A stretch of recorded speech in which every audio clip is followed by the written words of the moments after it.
ਬਾਣੀ ਗੁਰੂ ਗੁਰੂ ਹੈ ਬਾਣੀ, ਵਿੱਚ ਬਾਣੀ ਅੰਮ੍ਰਿਤ ਸਾਰੇ।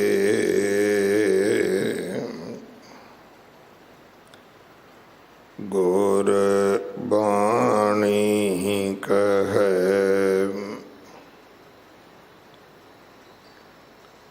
ਸੇਵਕ ਜਨ ਮਾਨੈ, ਪਰਤਖ ਗੁਰੂ ਨਿਸਤਾਰੇ।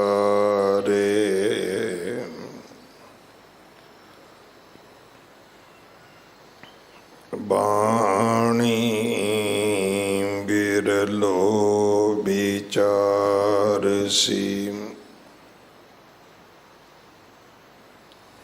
ਜੇ ਕੋ ਗੁਰਮੁਖ ਹੋਏ,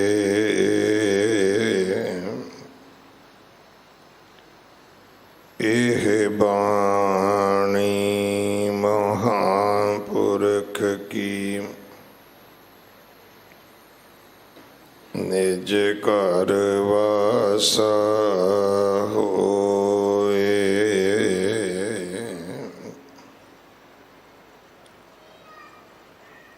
ਸ਼੍ਰੀ ਰਾਗ ਮਹਿਲਾ ਚੌਥਾ। ਦਿਨ ਸਚੜੈ ਫਿਰ ਆਥ ਵੈ, ਰਹਿਣ ਸਬਾਈ ਜਾਏ, ਆਵ ਘਟੈ ਨਰ ਨਾਮ ਬੁਝੈ, ਨਿਤ ਮੂਸਾ ਲਾਜ ਟੁਕਾਏ, ਗੁੜ ਮਿੱਠਾ ਮਾਇਆ ਪਸਰਿਆ, ਮਨ ਮੁਖ ਲਗ ਮਾਖੀ ਪਚੈ ਪਚਾਏ, ਪਾਈ ਰੇ ਮੈਂ ਮੀਤ ਸਖਾ ਪ੍ਰਭ ਸੋਏ, ਪੁੱਤ ਕਲਤ ਮੋਹ ਬਿਖ ਹੈ, ਅੰਤ ਬੇਲੀ ਕੋਇ ਨ ਹੋਏ, ਰਹਾਉ ਗੁਰਮਤਿ ਹਰਿ ਲਿਵ ਉਬਰੇ, ਲਿਪਤ ਰਹੇ ਸ਼ਰਣਾਏ, ਓਨੀ ਚੱਲਣ ਸਦਾ ਨਿਹਾਲਿਆ, ਹਰ ਖਰ ਚਲਿਆ ਪਤ ਪਾਏ, ਗੁਰਮੁਖ ਦਰਗਹਿ ਮੰਨੀਐ, ਹਰ ਆਪ ਲਏ ਗਲ ਲਾਏ, ਗੁਰਮੁਖਾਂ ਨੂੰ ਪੰਥ ਪ੍ਰਗਟਦਾ, ਦਰ ਠਾਕ ਨ ਕੋਈ ਪਾਏ, ਹਰ ਨਾਮ ਸਲਾਹਣ ਨਾਮ ਮਨ, ਨਾਮ ਰਹਿਣ ਲਿਵ ਲਾਏ, ਅਨਹਦ ਧੁਨੀ ਦਰ ਵੱਜਦੇ, ਦਰ ਸਚੈ ਸ਼ੋਭਾ ਪਾਏ, ਜਿਨੀ ਗੁਰਮੁਖ ਨਾਮ ਸਲਾਹਿਆ ਤਿਨਾ ਸਭ ਕੋ ਕਹੈ ਸ਼ਾਬਾਸ਼। ਤਿਨ ਕੀ ਸੰਗਤ ਦੇਹ ਪ੍ਰਭ ਮੈਂ ਜਾਚਕ ਕੀ ਅਰਦਾਸ। ਨਾਨਕ ਭਾਗ ਵਡੇ ਤਿਨਾ ਗੁਰਮੁਖਾਂ ਜਿਨ ਅੰਤਰ ਨਾਮ ਪਰਗਾਸ। ਜਿਨੀ ਗੁਰਮੁਖ ਨਾਮ ਸਲਾਹਿਆ ਤਿਨਾ ਸਭ ਕੋ ਕਹੈ ਸ਼ਾਬਾਸ਼। ਤਿਨ ਕੀ ਸੰਗਤ ਦੇਹ ਪ੍ਰਭ ਮੈਂ ਜਾਚਕ ਕੀ ਅਰਦਾਸ। ਨਾਨਕ ਭਾਗ ਵਡੇ ਤਿਨਾ ਗੁਰਮੁਖਾਂ ਜਿਨ ਅੰਤਰ ਨਾਮ ਪਰਗਾਸ। ਵਾਹਿਗੁਰੂ ਜੀ ਕਾ ਖਾਲਸਾ ਵਾਹਿਗੁਰੂ ਜੀ ਕੀ ਫਤਿਹ। ਇਹ ਪਾਵਨ ਸ਼ਬਦ ਜੋ ਸ਼੍ਰੀ ਰਾਗ ਅੰਦਰ ਚੌਥੇ ਪਾਤਸ਼ਾਹ ਗੁਰੂ ਰਾਮਦਾਸ ਮਹਾਰਾਜ ਜੀ ਦੇ ਪਵਿੱਤਰ ਮੁਖ ਤੋਂ ਉਚਾਰਨ ਹੋਇਆ। ਸ਼੍ਰੀ ਗੁਰੂ ਗ੍ਰੰਥ ਸਾਹਿਬ ਪਾਤਸ਼ਾਹ ਮਹਾਰਾਜ ਜੀ ਦੇ 41-42 ਅੰਗ ਤੇ ਦਰਜ ਹੈ। ਇਸ ਪਾਵਨ ਸ਼ਬਦ ਦੀ ਵਿਚਾਰ ਗਿਆਨੀ ਗੁਰਬਖਸ਼ ਸਿੰਘ ਜੀ ਗੁਲਸ਼ਨ ਯੂਕੇ ਵਾਲੇ ਆਪ ਜੀ ਨੂੰ ਸਰਵਣ ਕਰਵਾਉਣਗੇ। ਇੱਕ ਦਿਨ ਦਾ ਉਹਨਾਂ ਦਾ ਸਮਾਂ ਹੈ। ਪ੍ਰਬੰਧਕ ਸੇਵਾਦਾਰਾਂ ਵੱਲੋਂ ਗਿਆਨੀ ਜੀ ਦਾ ਧੰਨਵਾਦ। ਪਰਸੋਂ 15 ਤਰੀਕ ਗੁਰੂ ਅੰਗਦ ਦੇਵ ਮਹਾਰਾਜ ਜੀ ਦਾ ਗੁਰਤਾ ਗੱਦੀ ਨਿਸ਼ਾਨੀ ਗੁਰਪੁਰਬ ਹੈ। ਸੰਗਰਾਂਦ 17 ਤਰੀਕ ਨੂੰ ਹੈ। 20 ਤਰੀਕ ਨੂੰ ਜਗਤ ਗੁਰੂ ਗੁਰੂ ਨਾਨਕ ਸਾਹਿਬ ਮਹਾਰਾਜ ਜੀ ਦਾ ਜੋਤੀ ਜੋਤ ਸਮਾਉਣ ਦਾ ਗੁਰਪੁਰਬ ਹੈ, ਜੋ ਹਰ ਸਾਲ ਦੀ ਤਰ੍ਹਾਂ ਬਹੁਤ ਸ਼ਰਧਾ ਸਤਿਕਾਰ ਦੇ ਨਾਲ ਗੁਰਦੁਆਰਾ ਨਾਨਕ ਪਿਆਓ ਸਾਹਿਬ ਮਨਾਇਆ ਜਾਵੇਗਾ। ਗੁਰੂ ਘਰ ਦੀ ਸੇਵਾ ਦੇ ਵਿੱਚ ਗੁਰੂ ਕੇ ਲੰਗਰਾਂ ਵਾਸਤੇ ਰਸਦ, ਕੜਾ ਪ੍ਰਸ਼ਾਦ ਦੀ ਦੇਗ ਵਾਸਤੇ ਦੇਸੀ ਘਿਓ, ਬਾਲਾ ਸਾਹਿਬ ਹੌਸਪੀਟਲ ਵਾਸਤੇ ਬੈੱਡ ਤੋਂ ਲੈ ਕੇ ਵੈਂਟੀਲੇਟਰ ਤੱਕ ਕੋਈ ਵੀ ਸੇਵਾ ਆਪ ਜੀ ਭੇਜ ਸਕਦੇ ਹੋ। ਇਮਾਰਤ ਦੀ ਸੇਵਾ ਜਥੇਦਾਰ ਬਾਬਾ ਬਚਨ ਸਿੰਘ ਜੀ ਕਰਵਾ ਰਹੇ ਹਨ। ਆਪਣੇ ਘਰਾਂ ਦੇ ਵਿੱਚ ਬੱਚਿਆਂ ਦੇ ਨਾਲ ਪੰਜਾਬੀ ਬੋਲੋ, ਬੱਚਿਆਂ ਨੂੰ ਗੁਰਮੁਖੀ ਪੜ੍ਹਾਓ ਤਾਂ ਕਿ ਸਾਡੇ ਬੱਚੇ ਸ਼੍ਰੀ ਗੁਰੂ ਗ੍ਰੰਥ ਸਾਹਿਬ ਪਾਤਸ਼ਾਹ ਮਹਾਰਾਜ ਜੀ ਦੇ ਚਰਨੀ ਲੱਗ ਸਕਣ। ਆਪਾਂ ਪੈਸਿਆਂ ਦੀ ਖਾਤਰ ਅੰਗਰੇਜ਼ੀ ਪੜ੍ਹਾਉਂਦੇ ਹਾਂ, ਪੈਸਿਆਂ ਦੀ ਖਾਤਰ ਬੱਚੇ ਦੂਰ ਦਰਾਡੇ ਦੇਸ਼ਾਂ ਤੱਕ ਘੱਲਦੇ ਹਾਂ, ਫਿਰ ਆ ਕੇ ਗੁਰੂ ਗ੍ਰੰਥ ਸਾਹਿਬ ਮਹਾਰਾਜ ਅੱਗੇ ਹੱਥ ਜੋੜਦੇ ਹਾਂ, ਮਹਾਰਾਜ ਰੱਖਿਆ ਕਰਨੀ, ਮਹਾਰਾਜ ਮੇਰੇ ਬੱਚੇ ਨੂੰ ਸੁੱਖ ਦੇਣੇ। ਪੁੱਛੋ ਵੀ ਅੰਗਰੇਜ਼ੀ ਤੋਂ ਸੁੱਖ ਨਹੀਂ ਮਿਲੇਗਾ, ਵਿਦੇਸ਼ਾਂ ਦੇ ਵਿੱਚ ਕੰਮ ਧੰਦਾ ਕਰਕੇ ਸੁੱਖ ਨਹੀਂ ਮਿਲੇਗਾ।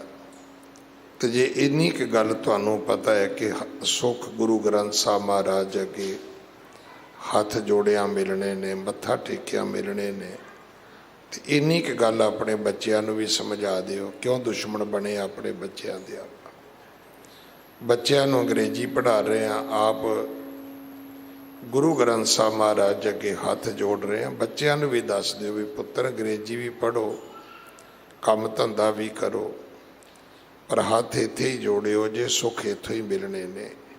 ਇਹ ਕਿੰਨੀ ਵਧੀਆ ਗੱਲ ਹੈ। ਪਤਾ ਹੈ ਸਾਨੂੰ, ਅਸੀਂ ਖੁਦ ਹੀ ਨਹੀਂ ਚਾਹੁੰਦੇ ਕਿ ਸਾਡੇ ਬੱਚਿਆਂ ਨੂੰ ਸਾਰੇ ਸੁੱਖ ਮਿਲਣ, ਕਿਉਂਕਿ ਅਸਲ ਭੇਦ ਅਸੀਂ ਬੱਚਿਆਂ ਨੂੰ ਦੱਸਦੇ ਨਹੀਂ, ਦੱਸਣਾ ਚਾਹੁੰਦੇ ਨਹੀਂ। ਆਪਣੇ ਘਰਾਂ ਦੇ ਵਿੱਚ ਹਮੇਸ਼ਾ ਆਪਣੀ ਮਾਂ ਬੋਲੀ ਪੰਜਾਬੀ ਦੇ ਵਿੱਚ ਗੱਲ ਕਰਿਆ ਕਰੋ। ਆਪਣੇ ਨਾਵਾਂ ਦੇ ਨਾਲ ਵੀ ਸਿੰਘ ਤੇ ਕੌਰ ਸ਼ਬਦ ਲਿਖੋ। ਜਿਹੜੀਆਂ ਆਪਾਂ ਜਾਤਾਂ ਪਾਤਾਂ ਗੋਤਰ ਲਿਖਦੇ ਹਾਂ, ਇਹਨਾਂ ਨੂੰ ਸਿੱਖ ਧਰਮ ਦੇ ਵਿੱਚ ਕੋਈ ਥਾਂ, ਕੋਈ ਪ੍ਰਵਾਨਗੀ ਨਹੀਂ ਹੈ। ਵਾਹਿਗੁਰੂ ਜੀ ਕਾ ਖਾਲਸਾ, ਵਾਹਿਗੁਰੂ ਜੀ ਕੀ ਫਤਿਹ। ਵਾਹਿਗੁਰੂ।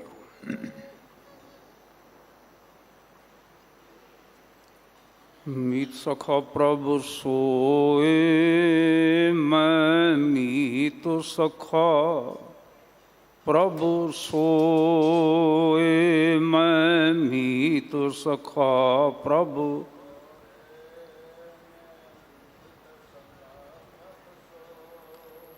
ਮੈਂ ਮੀਤ ਸਖਾ ਪ੍ਰਭ ਸੋਏ, ਮੈਂ ਮੀਤ ਸਖਾ ਪ੍ਰਭ ਸੋਏ, ਮੈਂ ਮੀਤ ਸਖਾ।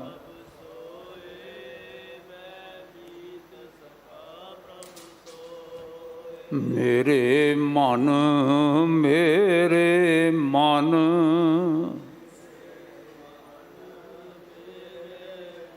ਮੈਂ ਮੀਤ ਸਖਾ ਪ੍ਰਭ ਸੋਏ, ਮੈਂ ਮੀਤ ਸਖਾ ਪ੍ਰਭ ਸੋਏ, ਮੈਂ ਮੀਤ ਸਖਾ ਪ੍ਰਭ।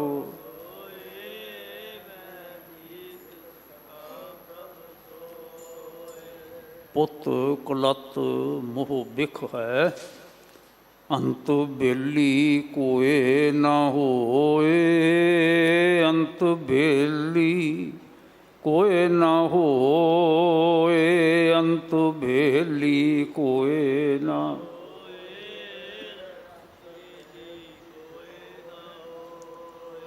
ਅੰਤ ਬੇਲੀ ਕੋਏ ਨਾ ਹੋਏ, ਅੰਤ ਬੇਲੀ ਕੋਏ ਨਾ ਹੋਏ, ਅੰਤ ਬੇਲੀ ਕੋਏ ਨਾ।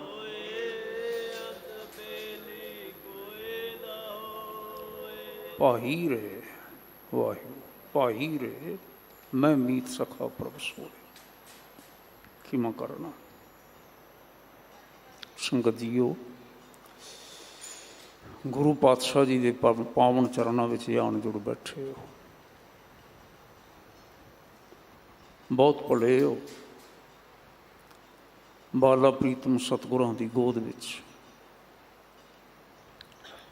ਅਨੇਕਾਂ ਸਤਸੰਗੀ ਨੇ ਜਿਹੜੇ ਰੋਜ਼ ਹੀ ਜੁੜਦੇ ਨੇ। ਭਾਵੇਂ ਉਹ ਸਰੀਰ ਕਰਕੇ ਇੱਥੇ ਪਹੁੰਚ ਜਾਂਦੇ ਨੇ ਗੁਰਦੁਆਰਾ ਬੰਗਲਾ ਸਾਹਿਬ ਵਿਖੇ, ਔਰ ਬੇਅੰਤ ਨੇ ਉਹ ਵਿਅਕਤੀ ਜੋ ਸੁਰਤੀ ਕਰਕੇ ਬੰਗਲਾ ਸਾਹਿਬ ਇਸ ਵੇਲੇ ਪਹੁੰਚ ਜਾਂਦੇ ਨੇ, ਜਿਹੜੇ ਦੇਸ਼ ਦੇ ਵੱਖਰੇ ਵੱਖਰੇ ਭਾਗਾਂ ਵਿੱਚ ਵੀ ਵੱਸਦੇ ਨੇ ਅਤੇ ਪ੍ਰਦੇਸ਼ਾਂ ਵਿੱਚ ਵੀ ਵੱਸਦੇ ਨੇ। ਮੈਂ ਸਭਨਾਂ ਨੂੰ ਜੀ ਆਇਆਂ ਕਹਿੰਦਾ। ਮੈਂ ਸਭਨਾਂ ਦਾ ਅਭਿਨੰਦਨ ਕਰਦਾ ਜਿਨ੍ਹਾਂ ਦੇ ਸਨਮੁਖ ਗੁਰੂ ਪਾਤਸ਼ਾਹ ਜੀ ਨੇ ਅੱਜ ਮੈਨੂੰ ਸ਼ਬਦ ਦੀ ਵਿਚਾਰ ਕਰਨ ਦਾ ਅਵਸਰ ਪ੍ਰਦਾਨ ਕੀਤਾ ਹੈ। ਸਦ ਬਲਿਹਾਰੀ ਤਿਨਾਂ ਦੇ ਸੁਣਤੇ ਹਰ ਕਥਾ,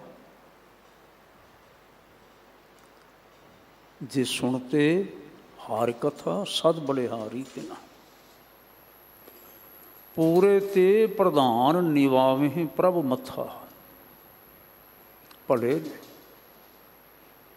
ਸਤਿਗੁਰਾਂ ਨੇ ਅੱਜ ਆਖਿਆ,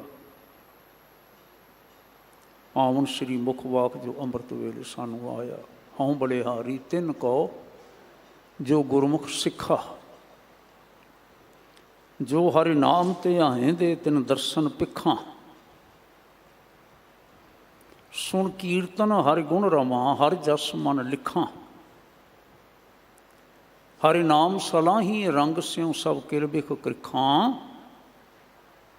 क्यों धन धन सुहावा सो शरीर थान है, जिथै मेरा गुर धरे विखा। वो शरीर सथान धन है। जिस शरीर सथान विच, जिस हिरदे सथान ते सतगुरां दा कदम टिकदा है, सतगुरां दा चरण टिकदा है, सतगुरां दा बचन टिकदा है। आप सारे पढ़े हो। मानयोग सिंह साहब जी होरां दा, गुरुद्वारा साहब की मैनेजमेंट का सबना का मैं हार्दिक तौर पर धन्यवाद करता। सतगुरु जी महाराज ने जो अज पावन वचन आख्या है, श्री राग जो पहला राग है श्री गुरु ग्रंथ साहिब जी दे विच दर्ज, उस दे विच पहला सतगुरु गुरु नानक साहब महाराज के शब्द आए, फिर गुरु अमरदास साहब के शब्द आए 31 ते 33। फिर सतगुरु महाराज गुरु रामदास साहब जी के शब्द आरंभ होए और उन्हों के संग्रह का ये 6वां अखीरला शब्द है। भलके 5वें पातशाह जी की बाणी फिर इतों आरंभ हो जाती है श्री राग दे विच। 4 पदां के आधार पर यह पावन शब्द है। श्री गुरु ग्रंथ साहिब जी के पन्ना 41 और 42 ते सुभाएमान है। जो 4 पदां के आधार पर इस शब्द के हर पद दियाँ 3-3 पंक्तियां ने, रहाओ दियाँ पंक्तियां जुदा। रहाओ दियाँ पंक्तियां सन जड़ियाँ आपां सारे दोहरा रहे सां। भाई रे मैं मीत सखा प्रभ सोए, पुत कुलत मोह बिख है, अंत बेली कोए ना होए। भाई रे मैं मीत सखा प्रभ सोए।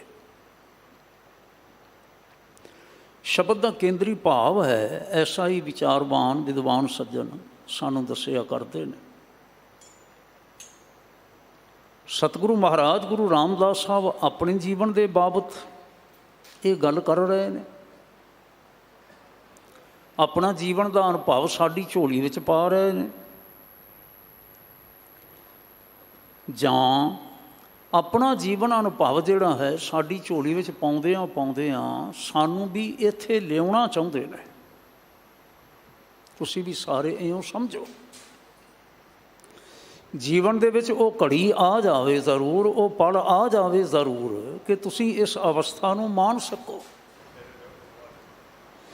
ये अवस्था तुसीं भी सारिਆਂ ਨਾਲ ਸਾਂਝੀ करदियां होया कह सको, भाई रे मैं मीत सखा प्रभ सोए। मेरा मित्र मेरा बेली केवल प्रभु ही है। मैं देखिया, मैं महसूस किया, मैं जानिया, मेरे जीवन का अनुभव है कि पुत कलत मोह बिख है। पुत्र कलत शब्द आया, कलत्र कलत्र मैं ना स्त्री पत्नी, पुत्र होया पत्नी होए। केवल पुत्र पत्नी नहीं है, भाव है सारे संबंधी। इन्हां नाल मोह, इन्हां दी पकड़। की शब्द वरत्या सतगुरां ने? बिख है, बिख, विष, जहर, जहर है। हुण असीं समझ सकते हैं कि जितना भी कोई मनुख मोह के अधीन होएगा, स्पष्ट है कि आत्मक तौर पर उन्नी वो जहर दे वरतों कर रहा है। अपने आत्मक जीवन दे विच उन्नी जहर इकट्ठी कर रहा है। तो जहर काहदी होई जिहड़ी मौत ना लियावे। फिर आत्मक मौते बंदे मरदे ने, परेशान हुंदे ने। फिर ਹੋਰ ਕੀ ਹੈ? ਪੁੱਤਰ ਦਾ, ਪਰਿਵਾਰ ਦਾ ਭਾਵ, ਸੰਬੰਧੀਆਂ ਦਾ ਮੋਹ, ਜਿਸ ਮੋਹ ਦੇ ਅਧੀਨ ਹੋ ਕੇ ਜਦੋਂ ਬੰਦਾ ਚੱਲਦਾ ਹੈ ਤਾਂ ਫਿਰ ਐਂ ਸਮਝ ਲਿਆ ਜਾਵੇ ਉਹ ਜ਼ਹਿਰ ਖਾ ਰਿਹਾ ਹੈ। ਵਾਹਿਗੁਰੂ। ਤੇ ਹਜ਼ੂਰ ਨੇ ਸਪਸ਼ਟ ਕਰ ਦਿੱਤਾ, ਚੇਤਾ ਰੱਖਿਓ ਜੀ, ਅੰਤ ਬੇਲੀ ਕੋਏ ਨਾ ਹੋਏ। ਪਰਿਵਾਰ ਵਿੱਚ, ਸੰਬੰਧੀਆਂ ਦੇ ਵਿੱਚੋਂ, ਇਹਨਾਂ ਸਾਰਿਆਂ ਦੇ ਵਿੱਚੋਂ ਅੰਤ। ਇੱਥੇ ਅੰਤ ਤੋਂ ਭਾਵ ਇਹ ਨਹੀਂ ਕਿ ਜਿਸ ਵੇਲੇ ਸਵਾਸ ਮੁੱਕਣ ਲੱਗਣਗੇ ਉਸ ਵੇਲੇ, ਜਾਂ ਸਵਾਸ ਮੁੱਕ ਜਾਣ ਤੋਂ ਬਾਅਦ ਜਦੋਂ ਕਿਤੇ ਧਰਮ ਰਾਏ ਦੇ ਪੇਸ਼ ਹੋਣਾ ਹੋਵੇਗਾ ਉਸ ਵੇਲੇ ਕੋਈ ਬੇਲੀ ਨਹੀਂ ਹੋਵੇਗਾ, ਕੋਈ ਹੱਥ ਨਹੀਂ ਫੜੇਗਾ, ਕੋਈ ਵਿਟਨੈਸ ਨਹੀਂ ਦੇਗਾ, ਕੋਈ ਸਹਾਇਤਾ ਨਹੀਂ ਕਰੇਗਾ। ਇਹ ਨਹੀਂ ਬਾਤ ਹੈ। ਸਤਿਗੁਰੂ ਜੀ ਸਮਝਾਉਂਦੇ ਨੇ ਹਰੇਕ ਮਨੁੱਖ ਦਾ ਨਾ ਆਪਣਾ ਆਪਣਾ ਸਫ਼ਰ ਹੈ। ਇਹ ਜਿਤਨੇ ਸੰਬੰਧੀ ਨੇ ਇਹ ਸਾਰੇ ਉਸ ਸਫ਼ਰ ਵਿੱਚ ਕੋਈ ਕਦੋਂ ਮਿਲਿਆ ਤੇ ਕੋਈ ਕਦੋਂ ਮਿਲਿਆ। ਤੇ ਜਿਸ ਵੇਲੇ ਇਹਨਾਂ ਦੀ ਮੰਜ਼ਿਲ ਇਹਨਾਂ ਨੂੰ ਮਿਲ ਜਾਂਦੀ ਹੈ ਫਿਰ ਉਸ ਵੇਲੇ ਸਾਥ ਵੀ ਛੱਡ ਜਾਂਦੇ ਨੇ, ਕਿਉਂਕਿ ਉਹਨਾਂ ਦਾ ਆਪਣਾ ਸਫ਼ਰ ਹੈ। ਤੇ ਜਿਸ ਵੇਲੇ ਨਾ ਉਹਨਾਂ ਦਾ ਸਫ਼ਰ ਸਾਡੇ ਸਾਥ ਤੋਂ ਕਿਸੇ ਵੇਲੇ ਪੀੜਤ ਹੁੰਦਾ ਹੈ ਨਾ, ਉਹਨਾਂ ਨੂੰ ਸੁੱਖ ਨਹੀਂ ਮਿਲਦਾ ਤੇ ਦੁੱਖ ਮਿਲਣ ਲੱਗ ਪੈਂਦਾ ਹੈ, ਮੂੰਹ ਮੋੜ ਜਾਂਦੇ ਨੇ ਉਹ। ਔਰ ਇਹ ਸਭਨਾਂ ਦਾ ਵਤੀਰਾ ਹੈ, ਅੰਤ ਬੇਲੀ ਕੋਏ ਨਾ ਹੋਏ। ਸਤਿਗੁਰਾਂ ਨੇ ਇੱਕ ਦੋ ਦੀ ਗੱਲ ਨਹੀਂ ਕੀਤੀ, ਕੇਵਲ ਪੁੱਤਰ ਕਲੱਤਰ ਤੇ ਹੀ ਨਹੀਂ ਕਿ ਪਤੀ ਨਹੀਂ ਐਵੇਂ ਕਰਦਾ, ਮਾਂ ਬਾਪ ਨਹੀਂ ਐਵੇਂ ਕਰਦੇ, ਕਿ ਬਾਕੀ ਰਿਸ਼ਤੇਦਾਰ ਹੋਰ ਸਾਰੇ ਨਹੀਂ ਕਰਦੇ, ਸਾਰਿਆਂ ਦਾ ਹੀ ਇਹ ਹਾਲ ਹੈ, ਅੰਤ ਬੇਲੀ ਕੋਏ ਨਾ ਹੋਏ। ਜਿਸ ਵੇਲੇ ਅਸੀਂ ਗੰਭੀਰਤਾ ਨਾਲ ਵਿਚਾਰਾਂਗੇ ਤੇ ਵਿਚਾਰਦਿਆਂ ਹੋਇਆਂ ਅਸੀਂ ਇੱਥੇ ਪਹੁੰਚਾਂਗੇ ਤੇ ਬਾਕੀਆਂ ਨੇ ਸਾਥ ਕੀ ਦੇਣਾ ਹੈ? ਸਾਡਾ ਤਾਂ ਸਰੀਰ ਹੀ ਸਾਥ ਨਹੀਂ ਦਿੰਦਾ। ਇੱਕ ਦਿਨ ਚੱਲਦਿਆਂ ਸਰੀਰ ਵੀ ਸਾਡਾ ਸਾਥ ਛੱਡਣ ਲੱਗ ਪੈਂਦਾ ਹੈ। ਤੇ ਜਿਸ ਵੇਲੇ ਅਸੀਂ ਸਰੀਰ ਨਾਲ ਮੋਹ ਕਰਦੇ ਹਾਂ, ਸਰੀਰ ਸਾਥ ਛੱਡਦਾ ਹੈ ਤੇ ਸਰੀਰ ਦੇ ਨਾਲ ਹੀ ਸਾਰਾ ਸੰਸਾਰ ਹੈ। ਗੰਭੀਰਤਾ ਨਾਲ ਵਿਚਾਰਾਂਗੇ ਨਾ ਜਿਸ ਵੇਲੇ ਅਸੀਂ, ਤਾਂ ਸਰੀਰ ਦੇ ਨਾਲ ਹੀ ਸਾਰਾ ਸੰਸਾਰ ਹੈ ਤੇ ਸੰਸਾਰ ਦਾ ਹਿੱਸਾ ਹੈ ਸਰੀਰ ਹੈ ਤੇ ਸੰਬੰਧੀ ਨੇ। ਸੰਬੰਧ ਸਾਡਾ ਮਾਂ ਬਾਪ ਦੇ ਨਾਲ ਹੈ, ਸੰਬੰਧ ਸਾਡਾ ਭੈਣਾਂ ਭਰਾਵਾਂ ਦੇ ਨਾਲ ਹੈ, ਸੰਬੰਧ ਸਾਡਾ ਪਤੀ ਦਾ ਪਤਨੀ ਤੇ ਪਤਨੀ ਦਾ ਪਤੀ ਦੇ ਨਾਲ ਹੈ, ਸੰਬੰਧ ਸਾਡਾ ਬਾਕੀ ਸਾਰੇ ਭਾਈਚਾਰੇ ਨਾਲ ਹੈ, ਸਾਰੇ ਸਮਾਜ ਦੇ ਨਾਲ ਹੈ, ਸਾਰੇ ਸੰਸਾਰ ਨਾਲ ਹੈ ਤੇ ਸੰਸਾਰ ਦਾ ਹੀ ਹਿੱਸਾ ਹੈ। ਸੰਪਦਾ, ਧਨ ਪਦਾਰਥ, ਜ਼ਮੀਨ ਜਾਇਦਾਦ, ਹਾਂਜੀ, ਘਰ ਕੋਠੀਆਂ, ਸਾਰਾ ਕੁਛ ਕੀ ਹੈ ਹੋਰ। ਔਰ ਸਰੀਰ ਦੇ ਨਾਲ ਹੀ ਸੰਬੰਧ ਹੈ ਸਾਡੇ ਸਮਾਜਿਕ ਰੁਤਬਿਆਂ ਦਾ, ਸਮਾਜਿਕ ਪਦਵੀਆਂ ਦਾ। ਤੇ ਜਿਸ ਵੇਲੇ ਸਰੀਰ ਦਾ ਮੋਹ ਬਿਨਸਦਾ ਹੈ, ਆਟੋਮੈਟਿਕਲੀ ਕੁਦਰਤਨ ਹੀ ਸੰਬੰਧੀਆਂ ਦਾ ਮੋਹ ਵੀ ਖਤਮ ਹੋ ਗਿਆ, ਸੰਪਦਾ ਦਾ ਮੋਹ ਵੀ ਖਤਮ ਹੋ ਗਿਆ, ਹਾਂਜੀ, ਸਮਾਜਿਕ ਰੁਤਬਿਆਂ ਦਾ ਮੋਹ ਵੀ ਖਤਮ ਹੋ ਗਿਆ। ਫਿਰ ਕੋਈ ਪਿੱਛੇ ਲੈ ਕੇ ਤੁਰਦਾ ਹੈ? ਕੋਈ ਸੰਭਾਲਦਾ ਹੈ? ਕੌਣ ਸੰਭਾਲਦਾ ਹੈ? ਤੇ ਸਤਿਗੁਰੂ ਮਹਾਰਾਜ ਗੁਰੂ ਰਾਮਦਾਸ ਸਾਹਿਬ ਕਹਿੰਦੇ ਨੇ, ਸੰਭਾਲਦਾ ਉਹੀ ਹੈ ਜਿਸ ਨੇ ਪਹਿਲਾਂ ਸਾਨੂੰ ਭੇਜਿਆ ਹੈ, ਸੰਭਾਲਦਾ ਉਹੀ ਹੈ। ਤੇ ਫਿਰ ਕਹਿੰਦੇ ਨੇ ਹੁਣ ਤੁਸੀਂ ਚੇਤਾ ਰੱਖੋ, ਹਾਂ, ਅਖੀਰ 'ਤੇ ਵੀ ਉਹੀ ਸੰਭਾਲਦਾ ਹੈ, ਜਦੋਂ ਬਾਕੀ ਸਾਥ ਛੱਡ ਜਾਣ ਉਸ ਵੇਲੇ ਵੀ ਉਹੀ ਸੰਭਾਲਦਾ ਹੈ। ਜਨਮ ਵੀ ਸਾਨੂੰ ਉਹੀ ਦਿੰਦਾ ਹੈ, ਜਨਮ ਤੇ ਮੌਤ ਦੇ ਦਰਮਿਆਨ, ਜਨਮ ਤੇ ਮੌਤ ਦੇ ਦੌਰਾਨ, ਸਾਰਾ ਜੀਵਨ ਦੌਰਾਨ ਸਾਡੀ ਸੰਭਾਲ ਹੋਰ ਕੌਣ ਕਰਦਾ ਹੈ? ਮਾਨਯੋਗ ਜੀ ਨੇ ਇਸ਼ਾਰੇ ਮੁਤਾਬਕ ਬਚਨ ਕੀਤਾ, ਸਿੰਘ ਸਾਹਿਬ ਹੋਰਾਂ ਨੇ ਪੰਜਾਬੀ ਦੇ ਬਾਬਤ, ਗੁਰਮੁਖੀ ਪੜ੍ਹਾਉਣ ਦੇ ਬਾਬਤ ਵਿਸ਼ੇਸ਼ ਤੌਰ 'ਤੇ ਬਲ ਦਿੱਤਾ ਤਾਂ ਕਿ ਸਾਡੇ ਬੱਚੇ ਗੁਰਬਾਣੀ ਨਾਲ ਜੁੜੇ ਰਹਿਣ, ਜਿਹੜਾ ਕਿ ਸਾਡਾ ਸਾਰੇ ਮਾਪਿਆਂ ਦਾ ਫਿਕਰ ਹੈ, ਸਾਡੇ ਸਾਰਿਆਂ ਮਾਪਿਆਂ ਦਾ ਫਰਜ਼ ਹੈ, ਹੋਣਾ ਚਾਹੀਦਾ ਹੈ। ਤੇ ਬਚਨ ਕੀ ਕਰ ਰਹੇ ਸਨ? ਅੰਗਰੇਜ਼ੀ ਭਾਵੇਂ ਸਿੱਖ ਲਈ, ਭਾਵੇਂ ਸਪੈਨਿਸ਼ ਸਿੱਖ ਲਈ, ਭਾਵੇਂ ਕੋਈ ਹੋਰ ਬੋਲੀ ਸਿੱਖ ਲਈ, ਭਾਸ਼ਾ ਸਿੱਖ ਲਈ, ਲੇਕਿਨ ਅਸੀਂ ਸਭ ਕੁਝ ਸਿੱਖ ਕੇ ਵੀ ਅਸੀਂ ਗੁਰੂ ਪਰਮੇਸ਼ਰ ਦੇ ਸਨਮੁਖ ਹੋ ਕੇ ਅਸੀਂ ਅਰਦਾਸ ਕਰਦੇ ਹਾਂ। ਔਰ ਗੁਰੂ ਪਰਮੇਸ਼ਰ ਦੇ ਗੁਰੂ ਦੇ ਸਨਮੁਖ ਖੜੋ ਕੇ ਅਰਦਾਸ ਕਰਦੇ ਹੋਇਆਂ ਸਾਡਾ ਧਿਆਨ ਪਰਮੇਸ਼ਰ ਦੇ ਚਰਨਾਂ ਵਿੱਚ ਹੈ, ਸ਼੍ਰੀ ਅਕਾਲ ਪੁਰਖ ਦੇ ਚਰਨਾਂ ਵਿੱਚ। ਔਰ ਸਾਨੂੰ ਅਹਿਸਾਸ ਹੋਵੇ ਕਿ ਜਿਹੜਾ ਗੁਰੂ ਫਿਰ ਸਾਨੂੰ ਉਸ ਪਰਮੇਸ਼ਰ ਨਾਲ ਜੋੜਦਾ ਹੈ, ਜੋ ਵਾਹ ਵਾਹ ਬਾਣੀ ਨਿਰੰਕਾਰ ਹੈ, ਫਿਰ ਸਾਨੂੰ ਉਸ ਦੇ ਚਰਨੀ ਲੱਗੇ ਰਹਿਣਾ ਚਾਹੀਦਾ ਹੈ ਨਾ, ਜੁੜੇ ਰਹਿਣਾ ਚਾਹੀਦਾ ਹੈ ਨਾ ਸਾਨੂੰ। ਜਿਸ ਵੇਲੇ ਬਾਕੀ ਸਾਰੇ ਆਪਣਾ ਪੱਲਾ ਛੁਡਾ ਜਾਂਦੇ ਨੇ ਤੇ ਉਸ ਵੇਲੇ ਫਿਰ ਅਸੀਂ ਕਿੱਥੇ ਜਾਂਦੇ ਹੁੰਦੇ ਆ, ਕਿਸ ਦੀ ਸ਼ਰਨ ਵਿੱਚ ਆਉਂਦੇ ਹੁੰਦੇ ਆ। ਸਤਿਗੁਰੂ ਮਹਾਰਾਜ ਗੁਰੂ ਰਾਮਦਾਸ ਸਾਹਿਬ ਜੀ ਦੀ ਵਾਰ ਉਚਾਰਨ ਕੀਤੀ ਹੋਈ ਹੈ ਸਾਰੰਗ ਦੇ ਵਿੱਚ। ਸਭ ਤੋਂ ਲੰਬੇਰੀ ਵਾਰ ਹੈ, 35 ਪੌੜੀਆਂ ਨੇ ਇਹਨਾਂ ਦੀਆਂ ਮਹਾਰਾਜ ਦੀਆਂ। ਇੱਕ ਪੌੜੀ 36ਵੀਂ, ਇੱਕ ਪੌੜੀ 5ਵੇਂ ਪਾਤਸ਼ਾਹ ਜੀ ਦੀ ਉਚਾਰਨ ਕੀਤੀ ਹੋਈ। ਅਤੇ ਉਹਨਾਂ ਦੇ ਵਿੱਚ ਗੁਰੂ ਰਾਮਦਾਸ ਸਾਹਿਬ ਆਖਦੇ ਨੇ, ਤੁਸੀਂ ਸੁਣਿਓ ਜੇ ਧਿਆਨ ਨਾਲ, ਇਸਤਰੀ ਪੁਰਖ ਹੈ ਬਹੁ ਪ੍ਰੀਤ ਮਿਲ ਮੋਹ ਵਧਾਇਆ।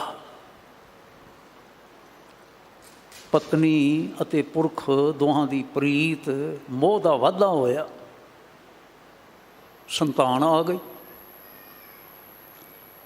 ਇਸਤਰੀ ਪੁਰਖ ਹੈ ਬਹੁ ਪ੍ਰੀਤ ਮਿਲ ਮੋਹ ਵਧਾਇਆ, ਪੁੱਤਰ ਕਲੱਤਰ ਨਿਤ ਵੇਖੈ ਵਿਗਸੈ ਮੋਹ ਮਾਇਆ। ਹਾਂਜੀ, ਦੋਹਾਂ ਦੇ ਸੰਜੋਗ ਦੇ ਨਾਲ, ਦੋਹਾਂ ਦੇ ਪਰਿਵਾਰਕ ਜੀਵਨ ਵਿੱਚ ਗ੍ਰਿਸ਼ਤ ਵਿੱਚ ਰਲ ਕੇ ਚੱਲਣ ਦੇ ਨਾਲ ਧਨ ਪਦਾਰਥ ਆਏ, ਪੁੱਤਰ ਆਏ, ਪਰਿਵਾਰ ਵਿੱਚ ਵਾਧਾ ਹੋਇਆ।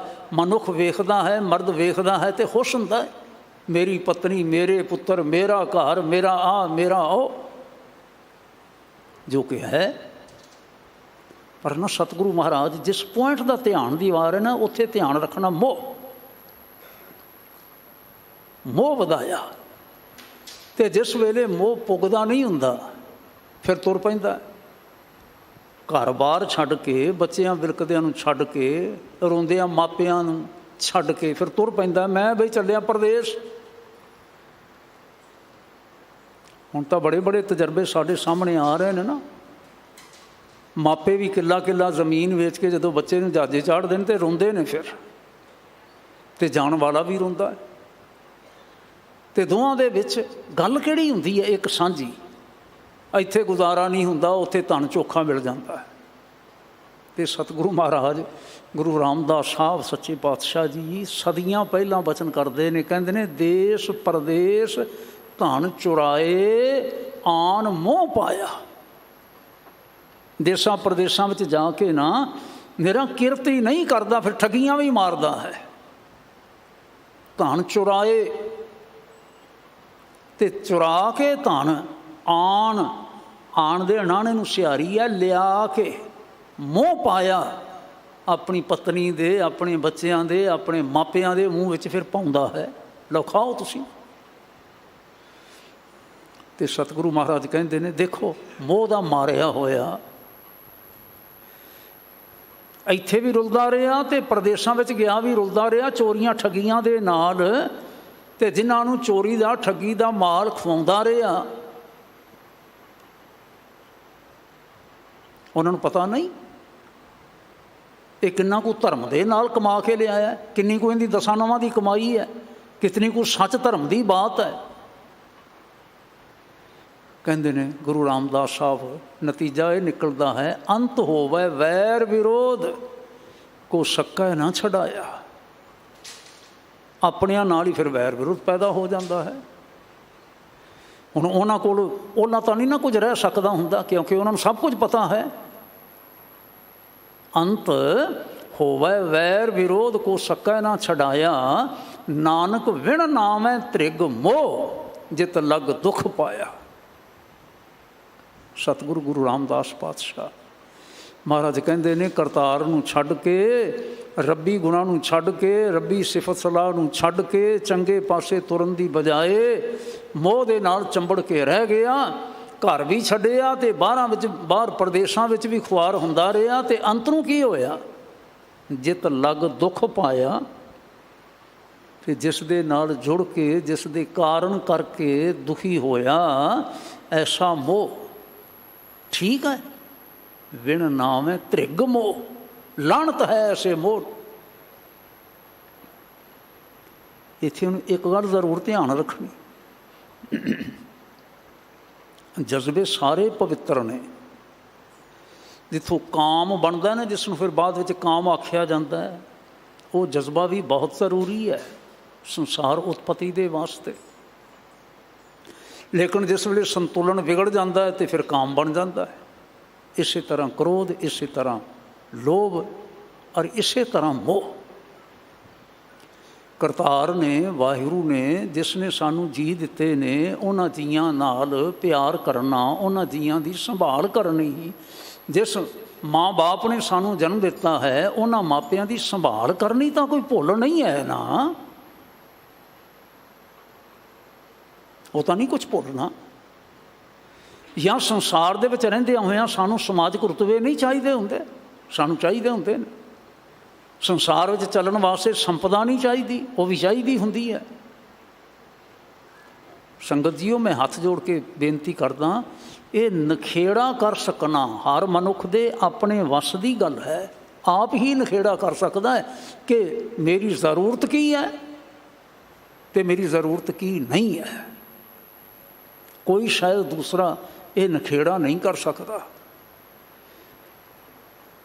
ਸਾਨੂੰ ਇਹ ਗੱਲ ਜ਼ਰੂਰ ਸਮਝ ਲੈਣੀ ਚਾਹੀਦੀ ਹੈ। ਅਤੇ ਪਾਤਸ਼ਾਹ ਜੀ ਕਹਿੰਦੇ ਨੇ, ਜਿਹੜੇ ਬੰਦੇ ਨਹੀਂ ਸਮਝਦੇ, ਸਮਝ ਕੇ ਨਹੀਂ ਚੱਲਦੇ, ਫਿਰ ਇੱਕ ਦਿਨ ਪਰੇਸ਼ਾਨ ਹੁੰਦੇ ਨੇ, ਭਾਰੀ ਪਰੇਸ਼ਾਨ ਹੁੰਦੇ ਨੇ।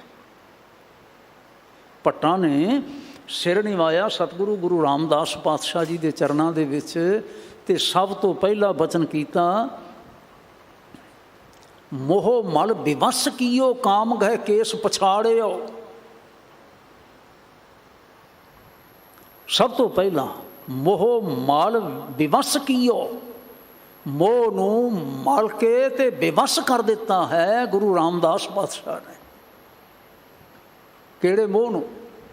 ਜਿਹੜਾ ਸਰੀਰ ਦਾ ਮੋਹ, ਸਰੀਰਕ ਵਡਿਆਈਆਂ ਸਨ ਜਿਹੜੀਆਂ, ਅਤੇ ਸਰੀਰਕ ਮੋਹ ਦੇ ਨਾਲ ਹੀ ਨਾਲ, ਜਿਵੇਂ ਅਸੀਂ ਵਿਸਥਾਰ ਨਾਲ ਗੱਲ ਨੂੰ ਵਿਚਾਰ ਚੁੱਕੇ ਹਾਂ ਕਿ ਸਾਰੇ ਸੰਸਾਰ ਦਾ ਸੰਬੰਧ ਹੈ, ਉਸ ਮੋਹ ਨੂੰ ਮਲ ਕੇ ਵਿਵਸ ਕਰ ਦਿੱਤਾ।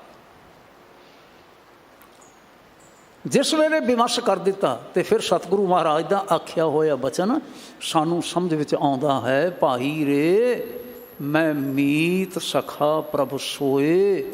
ਮੇਰਾ ਮਿੱਤਰ, ਮੇਰਾ ਬੇਲੀ ਕੇਵਲ ਕਰਤਾਰ ਹੈ।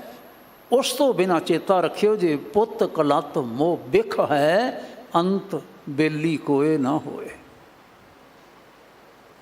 ਉਸ ਪਰਮੇਸ਼ਰ ਤੋਂ ਬਿਨਾਂ, ਉਸ ਕਰਤਾਰ ਤੋਂ ਬਿਨਾਂ ਬਾਕੀਆਂ ਦੇ ਨਾਲ ਜਿਹੜਾ ਮੋਹ ਲਗਾਇਆ ਜਾਂਦਾ ਹੈ, ਅਟੈਚਮੈਂਟ ਸਾਡੀ ਹੁੰਦੀ ਹੈ, ਝੁਕਾਅ ਸਾਡਾ ਹੁੰਦਾ ਹੈ। ਹੁਣ ਸੌਖਾ ਜਿਹਾ ਲਫ਼ਜ਼ ਹੈ ਜਿਹੜਾ ਸਾਨੂੰ ਛੇਤੀ ਛੇਤੀ ਸਮਝ ਆ ਜਾਂਦਾ ਹੈ, ਜਿਹਨੂੰ ਅਸੀਂ ਚੰਬੜ ਜਾਂਦੇ ਹਾਂ। ਭਾਵੇਂ ਸਰੀਰ ਦੀ ਚੰਬੇੜ ਹੈ, ਭਾਵੇਂ ਬਾਕੀ ਸੰਸਾਰੀ ਪਦਾਰਥਾਂ ਦੀ ਬਾਤ ਹੈ, ਭਾਵੇਂ ਸੰਬੰਧੀਆਂ ਦੀ ਬਾਤ ਹੈ, ਭਾਵੇਂ ਕਿਸੇ ਹੋਰ ਦੀ ਬਾਤ ਹੈ। ਜਦੋਂ ਅਸੀਂ ਚੰਬੜ ਜਾਂਦੇ ਹਾਂ, ਔਰ ਜਦੋਂ ਅਸੀਂ ਚੰਬੜਦੇ ਹਾਂ, ਜਿੰਨਾ ਜਿੰਨਾ ਅਸੀਂ ਚੰਬੜਦੇ ਹਾਂ, ਫਿਰ ਓਨਾ ਦੁੱਖ ਪਾਉਂਦੇ ਹਾਂ, ਕਿਉਂਕਿ ਇਹ ਹੈ ਸਾਰਾ ਜ਼ਹਿਰ। ਬਿਖ ਹੈ, ਅੰਤ ਬੇਲੀ ਕੋਏ ਨਾ ਹੋਏ। ਇਹਨਾਂ ਦੇ ਵਿੱਚੋਂ ਬੇਲੀ ਹੋਣ ਵਾਲਾ ਕੁਛ ਵੀ ਨਹੀਂ ਹੈ। ਮੈਂ ਹੋਰ ਇਤਿਹਾਸਕ ਬਾਤਾਂ ਨਾ ਕਰਾਂ, ਵਿਸਥਾਰ ਦੀ ਬਾਤ ਮੈਂ ਨਾ ਕਰਾਂ। ਸ਼ਬਦ ਦਾ ਆਪਣਾ ਜਿਹੜਾ ਪ੍ਰਸੰਗ ਹੈ ਬਹੁਤ ਫੈਲਾਅ ਵਾਲਾ ਹੈ, ਅਤੇ ਸਤਿਗੁਰੂ ਮਹਾਰਾਜ ਸਾਨੂੰ ਸਿੱਖਿਆ ਦਿੰਦੇ ਨੇ। ਪਹਿਲੇ ਪਦ ਵਿੱਚ ਕੀ ਬਚਨ ਕਰਦੇ ਨੇ? ਦਿਨ ਸਚੜੈ ਫਿਰਿਆ ਥਵੈ, ਰੈਣ ਸਬਾਈ ਜਾਏ। ਦਿਨ ਚੜ੍ਹਦਾ ਹੈ, ਦਿਨ ਢਲਦਾ ਹੈ, ਦਿਨ ਲਹਿੰਦਾ ਹੈ। ਦਿਨ ਲਹਿੰਦਾ ਹੈ ਅਤੇ ਰਾਤ ਸ਼ੁਰੂ ਹੁੰਦੀ ਹੈ, ਅਤੇ ਰਾਤ ਸ਼ੁਰੂ ਹੁੰਦੀ ਹੈ ਅਤੇ ਹੌਲੀ ਹੌਲੀ ਹੌਲੀ ਹੌਲੀ ਕਰਕੇ ਸਾਰੀ ਰਾਤ ਬੀਤ ਜਾਂਦੀ ਹੈ। ਇਸੇ ਤਰ੍ਹਾਂ ਆਵ ਘਟੈ ਨਰ ਨਾ ਬੁਝੈ, ਨਿਤ ਮੂਸਾ ਲਾਜ ਟੁਕਾਏ। ਆਵ ਘਟੈ, ਆਵ ਸ਼ਬਦ ਆਖਿਆ ਗਿਆ ਔਧ। ਔਧ ਮੈਂ ਨਾ ਉਮਰ, ਉਮਰ ਸਾਡੀ ਘਟਦੀ ਹੈ। ਜਿਵੇਂ ਦਿਨ ਚੜ੍ਹਿਆ ਤੇ ਵੇਖਦਿਆਂ ਸੂਰਜ ਦੁਪਹਿਰ ਤੋਂ ਬਾਅਦ ਢਲਿਆ, ਵੇਖਦਿਆਂ ਸ਼ਾਮ ਪੈ ਗਈ। ਔਰ ਸਾਡੇ ਵੇਖਦਿਆਂ ਘੜੀਆਂ ਚੈੱਕ ਕਰਦਿਆਂ ਹੀ ਜਿਹੜੀ ਸਾਰੀ ਰਾਤ ਵੀ ਬੀਤ ਜਾਂਦੀ ਹੈ। ਬਿਲਕੁਲ ਇਸੇ ਤਰ੍ਹਾਂ ਨੌਵੇਂ ਪਾਤਸ਼ਾਹ ਹਜ਼ੂਰ ਨੇ ਬਹੁਤ ਬਚਨ ਕੀਤੇ ਨੇ। ਰਾਮ ਭਜ ਜਨਮ ਸਿਰਾਤ ਹੈ, ਕਹਾਂ ਬਾਰ ਸਮਝਤ ਨ ਕਿਉਂ ਗਵਾਰ, ਬਿਨਸਤ ਨ ਲੱਗਾ ਬਾਰ, ਓਰੇ ਸਮਗਾਤ ਹੈ। ਓਰਾ ਜਿਹਨੂੰ ਔਲਾ ਅਸੀਂ ਆਖਦੇ ਹਾਂ। ਹਾਂਜੀ, ਜਦੋਂ ਡਿੱਗਦੇ ਨੇ ਤੇ ਭਾਵੇਂ ਛੋਟੇ ਡਿੱਗਣ ਤੇ ਭਾਵੇਂ ਵੱਡੇ ਆਕਾਰ ਦੇ ਡਿੱਗਣ, ਜ਼ਮੀਨ 'ਤੇ ਡਿੱਗਦੇ ਹੋਏ ਹੀ ਹੌਲੀ ਸਾਡੇ ਵੇਖਦਿਆਂ ਗਲ ਜਾਂਦੇ ਨੇ ਨਾ। ਇਸੇ ਤਰ੍ਹਾਂ ਸਾਡੇ ਸਰੀਰ ਦੀ ਬਾਤ ਹੈ। ਖੇਨ ਪਲ ਦਿਨ ਤੇ ਸਰ ਪਰ ਪੌਸੀ ਰਾਤ, ਰਹਿਣ ਗਈ ਫਿਰ ਹੋਏ ਪ੍ਰਭਾਤ। ਲਾਅ ਆਫ ਨੇਚਰ ਹੈ। ਹੁਣ ਦਿਨ ਬੜਾ ਸੋਹਣਾ ਚਮਕ ਰਿਹਾ ਹੈ, ਕੋਈ ਮਨੁੱਖ ਇਹ ਯਤਨ ਕਰੇ ਵੀ ਮੈਂ ਇਸ ਦੀ ਚਮਕ ਨੂੰ ਮੈਂ ਕੰਟਰੋਲ ਕਰ ਲਵਾਂ, ਮੈਂ ਸੂਰਜ ਨੂੰ ਕੰਟਰੋਲ ਕਰ ਲਵਾਂ, ਇਹ ਇਵੇਂ ਹੀ ਪ੍ਰਕਾਸ਼ ਬਣਿਆ ਰਵੇ। ਇਹ ਸੰਭਵ ਹੈ ਕਿਤੇ? ਜਾਂ ਕਿਸੇ ਨੂੰ ਪਰੇਸ਼ਾਨੀ ਹੋ ਰਹੀ ਹੋਵੇ, ਉਹ ਘੜੀਆਂ ਗਿਣਦਾ ਪਿਆ ਹੋਵੇ ਵੀ ਕਦੋਂ ਦਿਨ ਢਲੇਗਾ ਤੇ ਮੈਨੂੰ ਫਲਾਣੀ ਚੀਜ਼ ਪ੍ਰਾਪਤ ਹੋਵੇ, ਕਦੋਂ ਰਾਤ ਪਵੇਗੀ ਤੇ ਮੈਨੂੰ ਫਲਾਣੀ ਚੀਜ਼ ਪ੍ਰਾਪਤ ਹੋਵੇ। ਦਿਨ ਨੇ ਤਾਂ ਢਲਣਾ ਹੀ ਢਲਣਾ ਹੈ, ਰਾਤ ਆਉਣੀ ਹੀ ਆਉਣੀ ਹੈ। ਇੱਕ ਅਗਲਾ ਵਚਨ ਕੀਤਾ ਪਾਤਸ਼ਾਹ ਨੇ, ਆਬ ਘਟੈ ਨਰ ਨਾ ਬੁੱਝੈ। ਉਮਰ ਘਟਦੀ ਜਾਂਦੀ ਲਗਾਤਾਰ ਕੰਟੀਨਿਊਸਲੀ। ਬੰਦਾ ਇਸ ਪਾਸੇ ਧਿਆਨ ਨਹੀਂ ਦਿੰਦਾ, ਸਮਝਦਾ ਨਹੀਂ ਹੈ। ਨਤੀਜਾ ਕੀ ਨਿਕਲਦਾ ਹੈ? ਇੱਕਦਮ ਉਹ ਸਮਾਂ ਆ ਜਾਂਦਾ ਹੈ ਜਦੋਂ ਨਾ ਸੋਚ ਹੀ ਖਿਲਰਦੀ ਹੈ ਕਿ ਫਲਾਣਾ ਚਲਾ ਗਿਆ ਹੈ ਤੇ ਸਾਰੇ ਫਿਰ ਗੱਲਾਂ ਕਰਨ ਲੱਗ ਪੈਂਦੇ ਨੇ, ਮੈਂ ਤਾਂ ਸਵੇਰੇ ਵੇਖਿਆ, ਮੈਂ ਤਾਂ ਦੁਪਹਿਰੇ ਵੇਖਿਆ, ਦੁਪਹਿਰ ਮਿਲਿਆ ਸੀ, ਮੈਨੂੰ ਤਾਂ ਝੱਟ ਹੋਇਆ, ਹੁਣੇ ਮੇਰੇ ਨਾਲ ਗੱਲਾਂ ਕਰਦਾ ਪਿਆ ਸੀ, ਇਹ ਕੀ ਹੋ ਗਿਆ? ਪਾਤਸ਼ਾਹ ਜੀ ਕਹਿੰਦੇ ਨੇ ਇਹ ਉਹ ਕੁਝ ਹੋਇਆ ਜਿਵੇਂ ਨਾ ਕਿਤੇ ਰਾਤ ਬਰਾਤੇ ਜਦੋਂ ਲੱਜ ਦੇ ਨਾਲ ਪਾਣੀ ਕੱਢਿਆ ਜਾਂਦਾ ਸੀ ਨਾ ਖੂਹੀਆਂ ਦੇ ਵਿੱਚੋਂ, ਤੁਹਾਨੂੰ ਸ਼ਾਇਦ ਯਾਦ ਹੋਵੇਗਾ, ਰੱਸੀ ਦੇ ਨਾਲ ਪਾਣੀ ਕੱਢਿਆ ਜਾਂਦਾ ਸੀ, ਰੱਸੀ ਦੇ ਅਗਲੇ ਪਾਸੇ ਭਾਂਡਾ ਬੱਧਾ ਹੁੰਦਾ ਸੀ, ਤੇ ਰਾਤ ਨੂੰ ਕਿਤੇ ਚੂਹਾ ਆ ਕੇ ਨਾ ਰੱਸੀ ਕੁਤਰਨ ਲੱਗ ਪੈਂਦਾ ਸੀ। ਜਦੋਂ ਜੀ ਸਾਰੇ ਸੌਂ ਗਏ ਹੋਣ, ਹਾਂਜੀ, ਰਾਤ ਪੈਂਦੀ ਤੇ ਚੂਹੇ ਜਿਹੜੇ ਨੇ ਅਜਿਹਾ ਕੰਮ ਕਰਦੇ ਨੇ। ਉਹ ਕਿਤੇ ਨਾ ਰੱਸੀ ਕੁਤਰਦਾ ਰਿਹਾ, ਬਹੁਤੀ ਕੁਤਰੀ ਗਈ। ਇਹ ਪ੍ਰਭਾਤੇ ਉੱਠਿਆ ਜਾਗਿਆ ਤੇ ਰੂਟੀਨ ਦੇ ਅਨੁਸਾਰ ਇਹਨੇ ਡੋਲ ਜਿਹੜਾ ਸੀ ਨਾ ਸੁੱਟਿਆ ਖੂਹੀ ਦੇ ਵਿੱਚ, ਤੇ ਜਿਸ ਵੇਲੇ ਪਾਣੀ ਨਾਲ ਡੋਲ ਭਰਿਆ ਤੇ ਖਿੱਚਣ ਲੱਗਾ ਉੱਪਰ, ਕੜਕ, ਰੱਸੀ ਟੁੱਟ ਗਈ, ਕਿਉਂਕਿ ਰੱਸੀ ਤਾਂ ਸਾਰੀ ਪਹਿਲਾਂ ਜਿਹੜੀ ਸੀ ਉਹ ਚੂਹਾ ਕੁਤਰ ਚੁੱਕਾ ਸੀ। ਨਤੀਜਾ ਕੀ ਨਿਕਲਿਆ ਕਿ ਡੋਲ ਵੀ ਵਿਛੇ ਗਿਆ ਤੇ ਰੱਸੀ ਵੀ ਸਾਰੀ ਵਿਛੇ ਗਈ। ਇਸ ਪ੍ਰਕਾਰ ਦੀਆਂ ਨਾ ਉਦਾਹਰਨਾਂ ਗੁਰਬਾਣੀ ਦੇ ਵਿੱਚ ਸਤਿਗੁਰਾਂ ਨੇ ਹੋਰ ਵੀ ਦਿੱਤੀਆਂ ਨੇ, ਪਰ ਅਸੀਂ ਇਸੇ ਉਦਾਹਰਣ ਨੂੰ ਇੱਕ ਨੂੰ ਲੈ ਕੇ ਚੱਲੀਏ। ਫਿਰ ਉਸ ਤੋਂ ਬਾਅਦ ਦੂਸਰੀ ਉਦਾਹਰਣ ਹੋਰ ਹੈ ਜਿਹੜੀ ਨਾ ਗੱਲ ਸਮਝਾਉਣ ਵਾਸਤੇ ਸਤਿਗੁਰਾਂ ਨੇ ਸਾਡੇ ਸਾਹਮਣੇ ਲਿਆਂਦੀ। ਮਹਿਸੂਸ ਨਹੀਂ ਕਰਦੇ ਅਸੀਂ, ਖੱਬੇ ਸੱਜੇ ਵੇਖਦੇ ਨਹੀਂ, ਬੰਦਿਆਂ ਨੂੰ ਆਪ ਨੂੰ ਵੀ ਪਤਾ ਨਹੀਂ ਲੱਗਦਾ। ਲਾਸਟ ਮੂਮੈਂਟ 'ਤੇ ਅਸੀਂ ਖੜੋਤੇ ਹੋਏ ਹਾਂ, ਬੰਦਿਆਂ ਨੂੰ ਪਤਾ ਨਹੀਂ ਲੱਗਦਾ। ਜੇ ਕਿਤੇ ਪਤਾ ਲੱਗਦਾ ਹੋਵੇ, ਸਾਵਧਾਨੀ ਹੋ ਜਾਵੇ। ਹੁਣ ਸਤਿਗੁਰੂ ਮਹਾਰਾਜ ਅੱਗੇ ਚੱਲ ਕੇ ਫਿਰ ਜ਼ਿਕਰ ਕਰਦੇ ਨੇ, ਕਿਸੇ ਹੋਰ ਨੂੰ ਪਤਾ ਲੱਗੇ ਨਾ ਲੱਗੇ, ਲੇਕਿਨ ਗੁਰੂ ਕਿਆਂ ਨੂੰ ਪਤਾ ਲੱਗ ਜਾਂਦਾ ਹੈ, ਗੁਰੂ ਕਿਆਂ ਨੂੰ ਪਤਾ ਲੱਗ ਜਾਣਾ ਚਾਹੀਦਾ ਹੈ। ਸਧਾਰਨ ਬੰਦੇ ਆਪ ਘਟੈ ਨਰ ਨਾ ਬੁਝੈ, ਨਿਤ ਮੂਸਾ ਲਾਜ ਟੁਕਾਏ। ਮੂਸਾ ਕਹਿੰਦੇ ਨੇ ਚੂਹੇ ਨੂੰ। ਚੂਹਾ ਜਿਹੜਾ ਹੈ ਨਾ, ਚੂਹਾ ਰੂਪੀ ਕਾਲ ਲਗਾਤਾਰ ਸਾਡੀ ਜਿਹੜੀ ਲੱਜ ਹੈ, ਸਵਾਸਾਂ ਦੀ ਲੱਜ ਹੈ, ਰੱਸੀ ਹੈ, ਉਹਨੂੰ ਲਗਾਤਾਰ ਕੁਤਰਦਾ ਚਲਿਆ ਜਾ ਰਿਹਾ। ਕੋਈ ਰੋਕ ਨਹੀਂ ਸਕਦਾ, ਕਿਉਂਕਿ ਐਸਾ ਹੋਣਾ ਹੈ। ਗੁੜ ਮਿੱਠਾ ਮਾਇਆ ਪਸਰਿਆ, ਮਨਮੁਖ ਲਗ ਮੱਖੀ ਪਚਾਏ। ਗੁੜ ਮਿੱਠਾ ਮਾਇਆ ਪਸਰਿਆ। ਵੈਸੇ ਤਾਂ ਇਹ ਸਦੀਵੀ ਵਰਤਾਰਾ ਹੁੰਦਾ ਹੈ। ਗੁੜ ਦੇ ਉੱਤੇ ਆ ਕੇ ਮੱਖੀਆਂ ਬਹਿੰਦੀਆਂ ਨੇ, ਮੱਖੀਆਂ ਖਾਂਦੀਆਂ ਨੇ, ਗੁੜ ਖਿਲਰਿਆ ਰਹਿ ਗਿਆ, ਮੱਖੀਆਂ ਆ ਕੇ ਬਹਿਣ ਲੱਗ ਪਈਆਂ, ਖਾਣ ਲੱਗ ਪਈਆਂ। ਪਰ ਅੱਜ ਕੱਲ੍ਹ ਜਿਹੜੇ ਦਿਨ ਚੱਲਦੇ ਪਏ ਨੇ ਨਾ, ਖਾਸ ਤੌਰ 'ਤੇ ਗੱਲ ਸਾਨੂੰ ਸਮਝਣੀ ਸੌਖੀ ਹੋ ਜਾਏਗੀ। ਬਰਖਾ ਰੁੱਤ ਵਿੱਚ ਨਾ, ਬਾਰਿਸ਼ਾਂ ਦੇ ਦਿਨਾਂ ਦੇ ਵਿੱਚ ਪਾਣੀ ਹਵਾ ਵਿੱਚ ਥੋੜ੍ਹੀ ਜਿਹੀ ਨਮੀ ਹੋਣ ਕਰਕੇ ਨਾ ਗੁੜ ਢਿੱਲਾ ਪੈ ਜਾਂਦਾ ਹੈ। ਗੁੜ ਢਿੱਲਾ ਮੱਖੀ ਉੱਤੇ ਬਹਿ ਜਾਂਦੀ ਹੈ। ਔਰ ਜਿਉਂ-ਜਿਉਂ ਨਾ ਮੱਖੀ ਨੂੰ ਗੁੜ ਮਿੱਠਾ ਲੱਗਦਾ ਹੈ, ਹਾਂਜੀ, ਮੱਖੀ ਜ਼ੋਰ ਦੇ ਨਾਲ ਗੁੜ ਨੂੰ ਖਾਣਾ ਚਾਹੁੰਦੀ ਹੈ।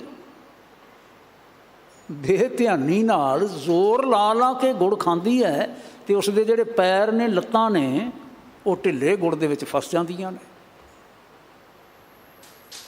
ਹੁਣ ਨਤੀਜਾ ਕੀ ਹੁੰਦਾ ਹੈ? ਜਿਸ ਵੇਲੇ ਗੁੜ ਖਾ ਕੇ ਉੱਡਣਾ ਚਾਹੁੰਦੀ ਹੈ, ਖੰਭ ਆਉਂਦੇ ਹੈਗੇ ਨੇ, ਖੰਭ ਗੁੜ ਦੇ ਨਾਲ ਲਿਬੜੇ ਜਾਂ ਗਿੱਲੇ ਜਾਂ ਭਾਰੇ ਨਹੀਂ ਹਨ, ਲੇਕਿਨ ਖੰਭ ਸਾਥ ਨਹੀਂ ਦਿੰਦੇ ਕਿਉਂਕਿ ਲੱਤਾਂ ਵਿੱਚ ਫਸ ਚੁੱਕੀਆਂ ਨੇ ਗੁੜ ਦੇ ਵਿੱਚ। ਕੀ ਹੁੰਦਾ ਨਤੀਜਾ? ਤੜਪ ਤੜਪ ਕੇ ਮਰ ਜਾਂਦੀ ਹੈ। ਮੈਂ ਮਹਿਸੂਸ ਕਰਦਾ ਹਾਂ ਜਿਹੜੇ ਬੰਦੇ ਬੇਧਿਆਨੀ ਵਿੱਚ ਆ ਕੇ, ਮੋਹ ਦੇ ਵਿੱਚ ਆ ਕੇ, ਸਤਿਗੁਰੂ ਗੁਰੂ ਰਾਮਦਾਸ ਸਾਹਿਬ ਕਹਿੰਦੇ ਨੇ ਜਿਹੜੇ ਮੋਹ ਦੀ ਪਕੜ ਵਿੱਚ ਆ ਕੇ ਅੰਨੇ ਹੋ ਕੇ ਗੁੜ ਖਾਣੋਂ ਗੁਰੇਜ਼ ਨਹੀਂ ਕਰਦੇ, ਉਹਨਾਂ ਦੀਆਂ ਲੱਤਾਂ ਵਿੱਚ ਫਸ ਜਾਂਦੀਆਂ ਨੇ, ਲੋਭ ਦੇ ਵਿੱਚ ਫਸੇ ਹੋਏ ਹੁੰਦੇ ਨੇ। ਉਹਨਾਂ ਦੇ ਜਿਹੜੇ ਖੰਭ ਨੇ ਨਾ, ਚੁਸਤੀਆਂ ਵਰਗੇ ਖੰਭ, ਚਲਾਕੀਆਂ ਵਰਗੇ ਖੰਭ, ਫਿਰ ਬਾਹਰ ਨਹੀਂ ਕੱਢ ਸਕਦੇ। ਸਿਆਣੇ ਸਿਆਣੇ ਪ੍ਰਤਿਸ਼ਠ ਸੱਜਣ, ਜਿਹਨੂੰ ਕਹਿੰਦੇ ਨੇ ਬੜੇ ਨਾਮਣੇ ਵਾਲੇ, ਜਿਨ੍ਹਾਂ ਨੂੰ ਬੜਾ ਸਮਝਿਆ ਜਾਂਦਾ, ਬੜਾ ਮੰਨਿਆ ਜਾਂਦਾ ਹੈ, ਵਡਿਆਈਆਂ ਦੇ ਪਾਤਰ ਜਿਹੜੇ ਸਮਝੇ ਗਏ, ਵੇਖੇ ਗਏ, ਸਾਰੇ ਜਹਾਨ ਨੇ ਵੇਖਿਆ ਵੀ ਇਹ ਹੁਣ ਵੇਖੋ ਕਿਵੇਂ ਫਸੇ ਹੋਏ ਨਾ, ਤੜਪ ਤੜਪ ਕੇ ਮਰਦੇ ਨੇ। ਸਾਰਾ ਜਹਾਨ ਫਿਰ ਵੇਖਦਾ ਹੈ। ਸਤਿਗੁਰਾਂ ਨੇ ਸਮਝਾਇਆ, ਮਹਾਰਾਜ ਨੇ, ਭਾਈ ਰੇ ਮੈਂ ਮੀਤ ਸਖਾ ਪ੍ਰਭ ਸੋਏ, ਮੇਰਾ ਮਿੱਤਰ ਸਖਾ ਕੇਵਲ ਪ੍ਰਭੂ ਹੈ, ਮੇਰਾ ਬੇਲੀ ਪ੍ਰਭੂ ਹੈ। ਪੁੱਤ ਕਲਤ ਮੋਹ ਬਿਖ ਹੈ, ਅੰਤ ਬੇਲੀ ਕੋਏ ਨਾ ਹੋਏ। ਪੁੱਤ ਕਲਤ ਮੋਹ ਬਿਖ ਹੈ। ਮੈਂ ਪਹਿਲਾਂ ਵੀ ਬੇਨਤੀ ਕੀਤੀ ਹੈ, ਮੈਂ ਫਿਰ ਦੁਬਾਰਾ ਬੇਨਤੀ ਕਰਦਾ, ਪੁੱਤਰਾਂ ਨੂੰ ਛੱਡ ਕੇ ਨਹੀਂ ਤੁਰ ਪੈਣਾ, ਮਾਪਿਆਂ ਨੂੰ ਛੱਡਣਾ ਨਹੀਂ ਹੈ, ਕਿਸੇ ਹੋਰ ਨੂੰ ਛੱਡਣਾ ਨਹੀਂ ਹੈ। ਗੁਰੂ ਸਾਹਿਬ ਨੇ ਵੀ ਕਿਸੇ ਨੂੰ ਛੱਡਿਆ ਨਹੀਂ ਸੀ, ਛੱਡਿਆ ਨਹੀਂ ਸੀ, ਛੱਡਿਆ ਸੀ ਤੇ ਮੋਹ ਛੱਡਿਆ ਸੀ। ਉਹ ਜਿਹੜਾ ਨਾ ਚੰਬੜਨ ਵਾਲੀ ਬਿਰਤੀ, ਅਟੈਚ ਹੋ ਜਾਣ ਵਾਲੀ ਬਿਰਤੀ, ਅਸੀਂ ਕਹਿੰਦੇ ਤਾਂ ਇਵੇਂ ਹੁੰਦੇ ਹਾਂ ਬਹੁਤਾ, ਬਈ ਦਾਲ ਰੋਟੀ ਦੇ ਵਾਸਤੇ ਅਸੀਂ ਇਹ ਸਾਰਾ ਕੁਝ ਕਰ ਰਹੇ ਹਾਂ, ਬੱਚਿਆਂ ਦੇ ਵਾਸਤੇ ਸਾਰਾ ਕੁਝ ਕਰ ਰਹੇ ਹਾਂ, ਜਦ ਕਿ ਬੰਦਿਆਂ ਨੂੰ ਪਤਾ ਹੁੰਦਾ ਹੈ ਕਿ ਬੱਚਿਆਂ ਦੇ ਵਾਸਤੇ ਤਾਂ ਦਾਲ ਰੋਟੀਆਂ ਵਾਧੂ ਹੋਈਆਂ ਪਈਆਂ ਨੇ, ਪਤਾ ਹੁੰਦਾ ਹੈ। ਮਾਪਿਆਂ ਦੇ ਵਾਸਤੇ ਫਿਕਰ ਕਰਨ ਵਾਲੀ ਬਹੁਤ ਵੱਡੀ ਗੱਲ ਨਹੀਂ ਹੈ। ਜਦੋਂ ਕਿ ਸਤਿਗੁਰੂ ਮਹਾਰਾਜ ਸਾਨੂੰ ਰੋਜ਼ ਰਹਿਰਾਸ ਸਾਹਿਬ ਦਾ ਪਾਠ ਕਰਦਿਆਂ ਹੋਇਆਂ ਸਾਨੂੰ ਸਮਝਾਉਂਦੇ ਨੇ, ਜਨਨ ਪਿਤਾ, ਬੋਲੋ ਸਾਰੇ, ਜਨਨ ਪਿਤਾ ਲੋਕ ਸੁੱਤ ਬਨਿਤਾ ਕੋਏ ਨਾ ਕਿਸਕੀ ਧਰਿਆ। ਸਿਰ ਸਿਰ ਰਿਜ਼ਕ ਸੰਭਾਹੇ ਠਾਕੁਰ ਕਾਹੇ ਮਨ ਭਉ ਕਰਿਆ। ਔਰ ਪਤਾ ਵੀ ਹੁੰਦਾ ਹੈ, ਲੇਕਿਨ ਬੰਦੇ ਦਾ ਸੁਭਾਅ ਇੰਨਾ ਲਾਲਚੀ। ਇੱਕ ਬਚਨ ਹੋਰ ਮੇਰੀ ਯਾਦ ਆਇਆ, ਸਤਿਗੁਰੂ ਮਹਾਰਾਜ ਸੰਸਕ੍ਰਿਤੀ ਵਿੱਚ ਆਖਦੇ ਨੇ, ਹੇ ਲੋਭਾ ਲੰਪਟ ਸੰਗ ਸਿਰ ਮੋਰਾ, ਅਨਕ ਲਹਿਰੀ ਕਲੋਲ ਤੇ ਤਵੰਤ ਜੀਆ। ਬਹੁ ਪ੍ਰਕਾਰੰ ਅਨਕ ਭਾਂਤ ਬਹੁ ਡੋਲ ਤੇ, ਨਚ ਇਸ਼ਟੰ ਨਚ ਮਿੱਤਰੰ ਨਚ ਬਾਂਧ ਪਿਤਾ ਤਵ ਲਜਿਆ। ਅਕਰਣੰ ਕਰੋਤ ਅਖਾਦ ਖਾਦ ਅਸਾਜੰ ਸਾਜ ਸਮਝਿਆ। ਕੋਈ ਸ਼ਰਮ ਹੀ ਨਹੀਂ ਰਹਿ ਜਾਂਦੀ। ਕਾਹਦੀ ਸ਼ਰਮ ਨਹੀਂ ਰਹਿ ਜਾਂਦੀ? ਕੋਈ ਲੱਜਾ ਨਹੀਂ ਰਹਿ ਜਾਂਦੀ। ਨਾ ਮਾਂ ਬਾਪ ਦੀ ਲੱਜਾ, ਨਾ ਲੋਕਾਂ ਦੀ ਲੱਜਾ, ਨਾ ਗੁਰੂ ਦੀ ਲੱਜਾ। ਹੱਦ ਹੋ ਗਈ। ਜਿਸ ਗੁਰੂ ਦੇ ਚਰਨਾਂ ਵਿੱਚ ਬੈਠੇ ਹਾਂ, ਜਿਸ ਗੁਰੂ ਦੇ ਪਾਸੋਂ ਅਸੀਂ ਬਚਨ ਸੁਣਦੇ ਹਾਂ, ਇਹ ਗੱਲ ਜ਼ਿਹਨ 'ਚੋਂ ਨਿਕਲ ਜਾਂਦੀ, ਲਾਲਚ ਦੇ ਮਾਰਿਆ ਹੋਇਆ ਵੀ ਉਹ ਗੁਰੂ ਇਹ ਵੀ ਵੇਖਦਾ, ਇਹ ਗੁਰੂ ਸਾਹਿਬ ਇਹ ਵੀ ਜਾਣਦੇ ਵੀ ਹੈਗੇ ਨੇ। ਅਨਕ ਲਹਿਰੀ ਕਲੋਲ ਤੇ ਤਵੰਤ ਜੀਆ, ਅਵੰਤ ਜੀਆ, ਤਵੰਤ ਜੀਆ। ਬਹੁ ਪ੍ਰਕਾਰ ਅਨਕ ਭਾਂਤ ਬਹੁ ਡੋਲ ਤੇ। ਨਾ ਮਿੱਤਰਾਂ ਦੀ ਸ਼ਰਮ, ਹਾਂਜੀ, ਨਾ ਗੁਰੂ ਦੀ ਸ਼ਰਮ, ਸਿੱਖਿਆ ਦਾਤੇ ਦੀ ਸ਼ਰਮ, ਨਾ ਕਿਸੇ ਹੋਰ ਦੀ ਸ਼ਰਮ ਰਹਿ ਜਾਂਦੀ ਹੈ। ਸਤਿਗੁਰੂ ਇੱਥੋਂ ਫਿਰ ਚੇਤਨ ਕਰਦੇ ਨੇ, ਸਾਵਧਾਨ ਕਰਦੇ ਨੇ। ਗੁਰਮਤਿ ਹਾਰ ਲਿਵ ਉਬਰੇ, ਅਲਿਪਤ ਰਹੇ ਸ਼ਰਨ ਆਏ। ਮਨਮੁਖ ਦੀ ਗੱਲ ਕਰਕੇ ਨਾ ਜਿਹੜੇ ਬੰਦੇ ਫਿਰ ਆਪ ਹੁਦਰੇ ਚੱਲਦੇ ਨੇ, ਉਹਨਾਂ ਦੀ ਗੱਲ ਕਰ ਲਈ। ਹੁਣ ਗੁਰਮੁਖਾਂ ਦੀ ਗੱਲ ਕਰਦੇ ਨੇ। ਗੁਰਮੁਖ ਇਹਨੂੰ ਆਖਿਆ, ਗੁਰਮਤਿ ਹਰ ਲਿਵ ਉਬਰੇ, ਜਿਨ੍ਹਾਂ ਨੇ ਆਪਣੀ ਮੱਤ ਨੂੰ ਗੁਰੂ ਸਾਹਿਬ ਦੀ ਸਿੱਖਿਆ ਦੇ ਅਨੁਸਾਰ ਤੋਰਿਆ ਹੈ। ਮਨਮੁਖ ਅਤੇ ਗੁਰਮੁਖ ਦੇ ਵਿੱਚ ਉਹ ਬਹੁਤ ਫਰਕ ਨਹੀਂ ਹੈ। ਇਹ ਦੋਵੇਂ ਟਰਮ ਜਿਹੜੀਆਂ ਨੇ ਸਿੱਖੀ ਦੀਆਂ ਟਰਮ ਨੇ। ਮਨਮੁਖ ਉਹ ਹੈ ਜਿਹੜਾ ਗੁਰੂ ਕੀ ਗੱਲ ਸੁਣ ਕੇ, ਮੱਤ ਨੂੰ ਸੁਣ ਕੇ ਆਪ ਹੁਦਰਾ ਹੋ ਕੇ ਚੱਲਦਾ ਹੈ। ਮਨਮਤੀਆਂ ਅਤੇ ਮਨਮੁਖ। ਜਿਹੜਾ ਸਤਿਗੁਰਾਂ ਦੀ ਸਿੱਖਿਆ ਲੈ ਕੇ ਤੇ ਸਤਿਗੁਰਾਂ ਦੀ ਸਿੱਖਿਆ ਦੇ ਅਨੁਸਾਰ ਚੱਲਦਾ ਹੈ, ਗੁਰਮਤਿ ਅਨੁਸਾਰ ਚੱਲਦਾ ਹੈ, ਉਹ ਗੁਰਮੁਖ ਹੈ। ਜਿਸ ਮਨਮੁਖ ਨੇ ਨਾ ਇਵੇਂ ਚੱਲਿਆ, ਆਪਣੀ ਮਨਮਤ ਦਾ ਅਨੁਸਾਰੀ ਬਣ ਕੇ ਚੱਲਿਆ, ਹਾਂਜੀ, ਉਹ ਤਾਂ ਫਿਰ ਪਰੇਸ਼ਾਨ ਹੋਇਆ ਨਾ ਜ਼ਹਿਰ ਖਾ ਖਾ ਕੇ। ਲੇਕਿਨ ਜਿਹੜੇ ਗੁਰੂ ਕੇ ਸਿੱਖ ਨੇ, ਗੁਰਮਤਿ ਹਰ ਲਿਵ ਉਬਰੇ, ਅਲਿਪਤ ਰਹੇ ਸ਼ਰਨ ਆਏ, ਉਹ ਸੰਸਾਰ ਵਿੱਚ ਰਹਿੰਦਿਆਂ, ਪਰਿਵਾਰ ਵਿੱਚ ਰਹਿੰਦਿਆਂ, ਸਭ ਕੁਝ ਕਰਦਿਆਂ ਹੋਇਆਂ ਅਲਿਪਤ ਰਹਿੰਦੇ ਨੇ। ਅਲਿਪਤ, ਐਸਾ ਨਹੀਂ ਕਿ ਉਹਨਾਂ ਨੂੰ ਪਦਵੀਆਂ ਨਹੀਂ ਚਾਹੀਦੀਆਂ ਹੁੰਦੀਆਂ, ਉਹਨਾਂ ਨੂੰ ਕੁਝ ਮਾਨ ਸਨਮਾਨ ਨਹੀਂ ਚਾਹੀਦਾ ਹੁੰਦਾ, ਉਹਨਾਂ ਨੂੰ ਧਨ ਪਦਾਰਥ ਨਹੀਂ ਚਾਹੀਦਾ ਹੁੰਦਾ। ਸਭ ਕੁਝ ਚਾਹੀਦਾ ਹੈ। ਧਨ ਪਦਾਰਥ ਦੇ ਭੰਡਾਰ ਆਲੇ ਦੁਆਲੇ ਪਏ ਹੋਏ ਹੁੰਦੇ ਨੇ, ਲੇਕਿਨ ਵੇਖਿਆ ਜਾਂਦਾ ਹੈ ਨਿਰਲੇਪ ਨੇ, ਕੋਈ ਅਸਰ ਨਹੀਂ ਉਹਨਾਂ 'ਤੇ। ਧਾਰਮਿਕ ਮੰਡਲ ਦੇ ਵਿੱਚ ਅਸੀਂ ਜਿਸ ਵੇਲੇ ਅਜਿਹੀ ਗੱਲ ਦੇਖਦੇ ਹਾਂ ਤੇ ਸਤਿਗੁਰੂ ਮਹਾਰਾਜ ਗੁਰੂ ਨਾਨਕ ਸਾਹਿਬ ਜੀ ਦੀ ਸੇਧ ਬਖਸ਼ੀ ਹੋਈ ਕਿਤਨੀ ਉੱਤਮ ਸੇਧ ਹੈ। ਜਿਸ ਵੇਲੇ ਪਹਿਲੀ ਪ੍ਰਚਾਰ ਉਦਾਸੀ 'ਤੇ ਤੁਰਦੇ ਨੇ, ਫਸਟ ਟਾਈਮ ਸੁਲਤਾਨਪੁਰ ਤੋਂ ਨਿਕਲਦੇ ਨੇ, ਅਜੇ ਨਨਕਾਣਾ ਸਾਹਿਬ ਤਲਵੰਡੀ ਨਹੀਂ ਪਹੁੰਚੇ ਹੁੰਦੇ, ਅਤੇ ਸੁਲਤਾਨਪੁਰੋਂ ਨਿਕਲ ਕੇ ਬਿਆਸ ਪਾਰ ਕਰਦੇ ਨੇ। ਅਤੇ ਇਹਨਾਂ ਲੋਕਾਂ ਦੇ ਨਾਲ ਵਾਕਫੀਅਤ ਸੁਲਤਾਨਪੁਰ ਰਹਿੰਦਿਆਂ ਹੋਇਆਂ ਬਣੀ ਹੋਈ ਸੀ, ਔਰ ਲੋਕ ਸਨਮਾਨ ਸਤਿਕਾਰ ਵੀ ਕਰ ਰਹੇ ਸਨ। ਜਿਸ ਵੇਲੇ ਉਹਨਾਂ ਨਗਰਾਂ ਵਿੱਚ ਪਹੁੰਚੇ ਅਤੇ ਰਬਾਬ ਦੇ ਉੱਪਰ ਸਤਿਗੁਰਾਂ ਨੇ ਸ਼ਬਦ ਗਾਇਆ ਅਤੇ ਮਹਾਰਾਜ ਨੇ ਬਚਨ ਕੀਤੇ, ਲੋਕਾਂ ਨੇ, ਹੁਣ ਅਸੀਂ ਸ਼ਬਦ ਵਰਤਾਂਗੇ ਸੰਗਤਾਂ ਨੇ, ਪਰ ਉਸ ਵੇਲੇ ਸੰਗਤਾਂ ਤਾਂ ਅਜੇ ਬਣੀਆਂ ਨਹੀਂ ਸਨ ਨਾ। ਉਹਨਾਂ ਨੇ ਆਪਣੀ ਸ਼ਰਧਾ ਭੇਟ ਕੀਤੀ। ਸ਼ਰਧਾ ਭੇਟ ਕੀਤੀ ਨਾ, ਕਿਸੇ ਨੇ ਕੋਈ ਕੱਪੜਾ ਲਿਆ ਰੱਖਿਆ, ਕਿਸੇ ਨੇ ਕੁਝ ਅਨਾਜ ਲਿਆ ਰੱਖਿਆ, ਕਿਸੇ ਨੇ ਕੁਝ ਹੋਰ ਲਿਆ ਰੱਖਿਆ। ਜਿਸ ਵੇਲੇ ਸਤਿਗੁਰੂ ਤੁਰਨ ਲੱਗੇ ਤੇ ਮਰਦਾਨਾ ਜੀ ਹੋਰਾਂ ਨੇ ਸਾਰੀ ਪੰਡ ਜਿਹੜੀ ਸੀ ਨਾ ਉਹ ਬੰਨ੍ਹ ਕੇ ਤੇ ਇਸ ਤਰ੍ਹਾਂ ਮੋਢੇ 'ਤੇ ਪਾਈ ਅਤੇ ਪਿੱਛੇ ਪਿੱਛੇ ਤੁਰ ਪਏ, ਨਾਲੇ ਰਬਾਬ ਚੁੱਕ ਲਈ, ਨਾਲੇ ਉਹ ਚੁੱਕ ਲਿਆ। ਸਤਿਗੁਰਾਂ ਨੇ ਪਿੱਛੇ ਪਰਤ ਕੇ ਵੇਖਿਆ ਅਤੇ ਕਹਿਣ ਲੱਗੇ, ਮਰਦਾਨਾ ਜੀ ਇਹ ਕੀ ਚੁੱਕਿਆ ਹੋਇਆ ਤੁਸਾਂ ਨੇ? ਕਹਿੰਦਾ, ਸਤਿਗੁਰੂ ਜਿਹੜਾ ਕੁਝ ਭੇਟ ਕਰ ਗਏ। ਹਜ਼ੂਰ ਕਹਿਣ ਲੱਗੇ, ਆਪਣਾ ਇਹਨਾਂ ਨਾਲ ਕੀ ਵਾਸਤਾ ਹੈ, ਕੀ ਲੋੜ ਹੈ ਆਪਾਂ ਨੂੰ? ਕਹਿੰਦਾ, ਜੀ ਫਿਰ ਮੈਂ ਕੀ ਕਰਾਂ? ਸਤਿਗੁਰੂ ਕਹਿਣ ਲੱਗੇ, ਸੁੱਟ ਕੱਤ। ਜਨਮ ਸਾਖੀਆਂ ਦੇ ਸ਼ਬਦ ਨੇ, ਸੁੱਟ ਕੱਤ, ਸੁੱਟ ਦੇ। ਹੁਣ ਅਸੀਂ ਅਜੋਕੀ ਸ਼ਬਦਾਵਲੀ ਵਿੱਚ ਆਖਾਂਗੇ, ਵੰਡ ਦੇ, ਵਰਤਾ ਦੇ, ਗਰੀਬਾਂ ਨੂੰ ਦੇ ਦੇ, ਲੋੜਵੰਦਾਂ ਨੂੰ ਦੇ ਦੇ। ਠੀਕ ਹੈ ਸਾਡੀ ਸ਼ਬਦਾਵਲੀ ਅੱਜ ਦੀ, ਸੁੱਟ ਕੱਤ, ਸੁੱਟ ਕੁੱਤਿਆ ਕੱਟਿਆ ਅਤੇ ਤੁਰ ਪਏ। ਸੰਗਤ ਜੀ, ਜੇ ਇਹ ਨਿਰਲੇਪਤਾ ਨਾ ਹੋਵੇ, ਜੇ ਇਹ ਨਿਰਲੇਪਤਾ ਨਾ ਹੁੰਦੀ ਤੇ ਤੁਸੀਂ ਸਮਝ ਸਕਦੇ ਸੋ ਕਿ ਸਤਿਗੁਰੂ ਮਹਾਰਾਜ ਗੁਰੂ ਨਾਨਕ ਸਾਹਿਬ ਸਾਰੇ ਜਗਤ ਵਿੱਚ ਨੌਖੰਡ ਪ੍ਰਿਥਵੀ ਸੱਚਾ ਢੋਆ, ਅਰਜੇਤੀ ਨੌਖੰਡ ਪ੍ਰਿਥਵੀ, ਐਸੀ ਗੱਲ ਬਣ ਸਕਦੀ ਸੀ। ਔਰ ਇਹ ਵੀ ਗੱਲ ਬਣ ਸਕਦੀ ਸੀ ਕਿ ਫਿਰ ਕੱਪੜਿਆਂ ਦੀਆਂ ਪੰਡਾਂ ਚੁੱਕ ਚੁੱਕ ਕੇ ਤੁਰਨ ਵਾਲਾ ਮਰਦਾਨਾ ਸਤਿਗੁਰਾਂ ਨਾਲ ਆਪਣੇ ਜੀਵਨ ਦਾ ਸਭ ਤੋਂ ਲੰਮਾ ਸਾਥ ਵੀ ਨਿਭਾ ਸਕਦਾ ਸੀ। ਫਿਰ ਸਤਿਗੁਰੂ ਸੱਚੇ ਪਾਤਸ਼ਾਹ ਜੀ ਦਾ ਭਾਈ ਵੀ ਬਣ ਸਕਦਾ ਸੀ, ਭਰਾ ਵੀ ਬਣ ਸਕਦਾ ਸੀ। ਇਹ ਸੰਭਵ ਸੀ। ਦੂਜਾ ਪੱਖ ਨਾ ਭੁਲਾਉਣਾ ਕਦੀ। ਐਸਾ ਨਹੀਂ ਸੀ ਕਿ ਗੁਰੂ ਨਾਨਕ ਸਾਹਿਬ ਸੱਚੇ ਪਾਤਸ਼ਾਹ ਮਹਾਰਾਜ ਪਿਤਾ ਜੀ ਮਰਦਾਨਾ ਜੀ ਦਾ ਧਿਆਨ ਨਹੀਂ ਰੱਖਦੇ ਸਨ। ਪਹਿਲਾਂ ਨਹੀਂ ਧਿਆਨ ਰੱਖਿਆ ਸੀ, ਉਸ ਵੇਲੇ ਨਹੀਂ ਧਿਆਨ ਰੱਖਿਆ ਸੀ, ਬਾਅਦ ਵਿੱਚ ਧਿਆਨ ਨਹੀਂ ਰੱਖਿਆ ਸੀ। ਜੇ ਕਿਤੇ ਧਿਆਨ ਨਾ ਰੱਖਦੇ ਹੁੰਦੇ ਨਾ ਤੇ ਮਰਦਾਨਾ ਜੀ ਜਿਸ ਵੇਲੇ ਅੰਤ ਸਮਾਂ ਜਾਣ ਲੱਗਦੇ ਨੇ ਤੇ ਗੁਰੂ ਪਾਤਸ਼ਾਹ ਕਹਿੰਦੇ ਨੇ ਕੁਝ ਇੱਛਾ ਹੈ ਤੇ ਭਾਈ ਜੀ ਮੰਗ ਲਓ। ਤੇ ਮਰਦਾਨਾ ਜੀ ਕਹਿੰਦੇ ਨੇ ਪਾਤਸ਼ਾਹ ਮੈਂ ਬਸ ਇਹੀ ਮੰਗ ਕਰਦਾ ਤੁਹਾਡੇ ਪਾਸ, ਜਿਵੇਂ ਤੁਸਾਂ ਨੇ ਮੇਰੀ ਬਾਂਹ ਫੜ ਕੇ ਮੈਨੂੰ ਆਪਣੇ ਨਾਲ ਤੋਰ ਲਿਆ ਨਾ ਰੱਬੀ ਸਿਫਤ ਸਲਾਹ ਦੇ ਵਾਸਤੇ,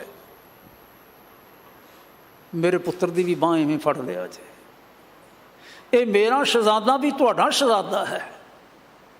ਜਿਵੇਂ ਮੈਂ ਤੁਹਾਡੇ ਦਰ 'ਤੇ ਰਹਿ ਕੇ ਕੀਰਤਨ ਕਰਦਾ ਰਿਹਾ ਨਾ, ਤੁਸੀਂ ਕਿਰਪਾ ਕਰਿਆ ਜੇ ਇਹਦੀ ਬਾਂਹ ਵੀ ਫੜ ਲਓ, ਇਹ ਵੀ ਤੁਹਾਡੇ ਦਰ 'ਤੇ ਬੈਠ ਕੇ ਕੀਰਤਨ ਕਰਦਾ ਰਹੇ। ਸਤਿਗੁਰਾਂ ਨੇ ਕੀਤਾ, ਬਾਅਦ ਵਿੱਚ ਇਵੇਂ ਹੀ ਕੀਤਾ। ਪਰ ਜੇ ਕਿਤੇ ਇਹ ਅੰਦਰ ਨਿਰਲੇਪਤਾ ਨਾ ਆਈ ਹੁੰਦੀ ਮਰਦਾਨਾ ਜੀ ਦੇ ਅੰਦਰ, ਤੁਰਿਆ ਜਾ ਸਕਦਾ ਸੀ, ਕੀਤਾ ਜਾ ਸਕਦਾ ਸੀ।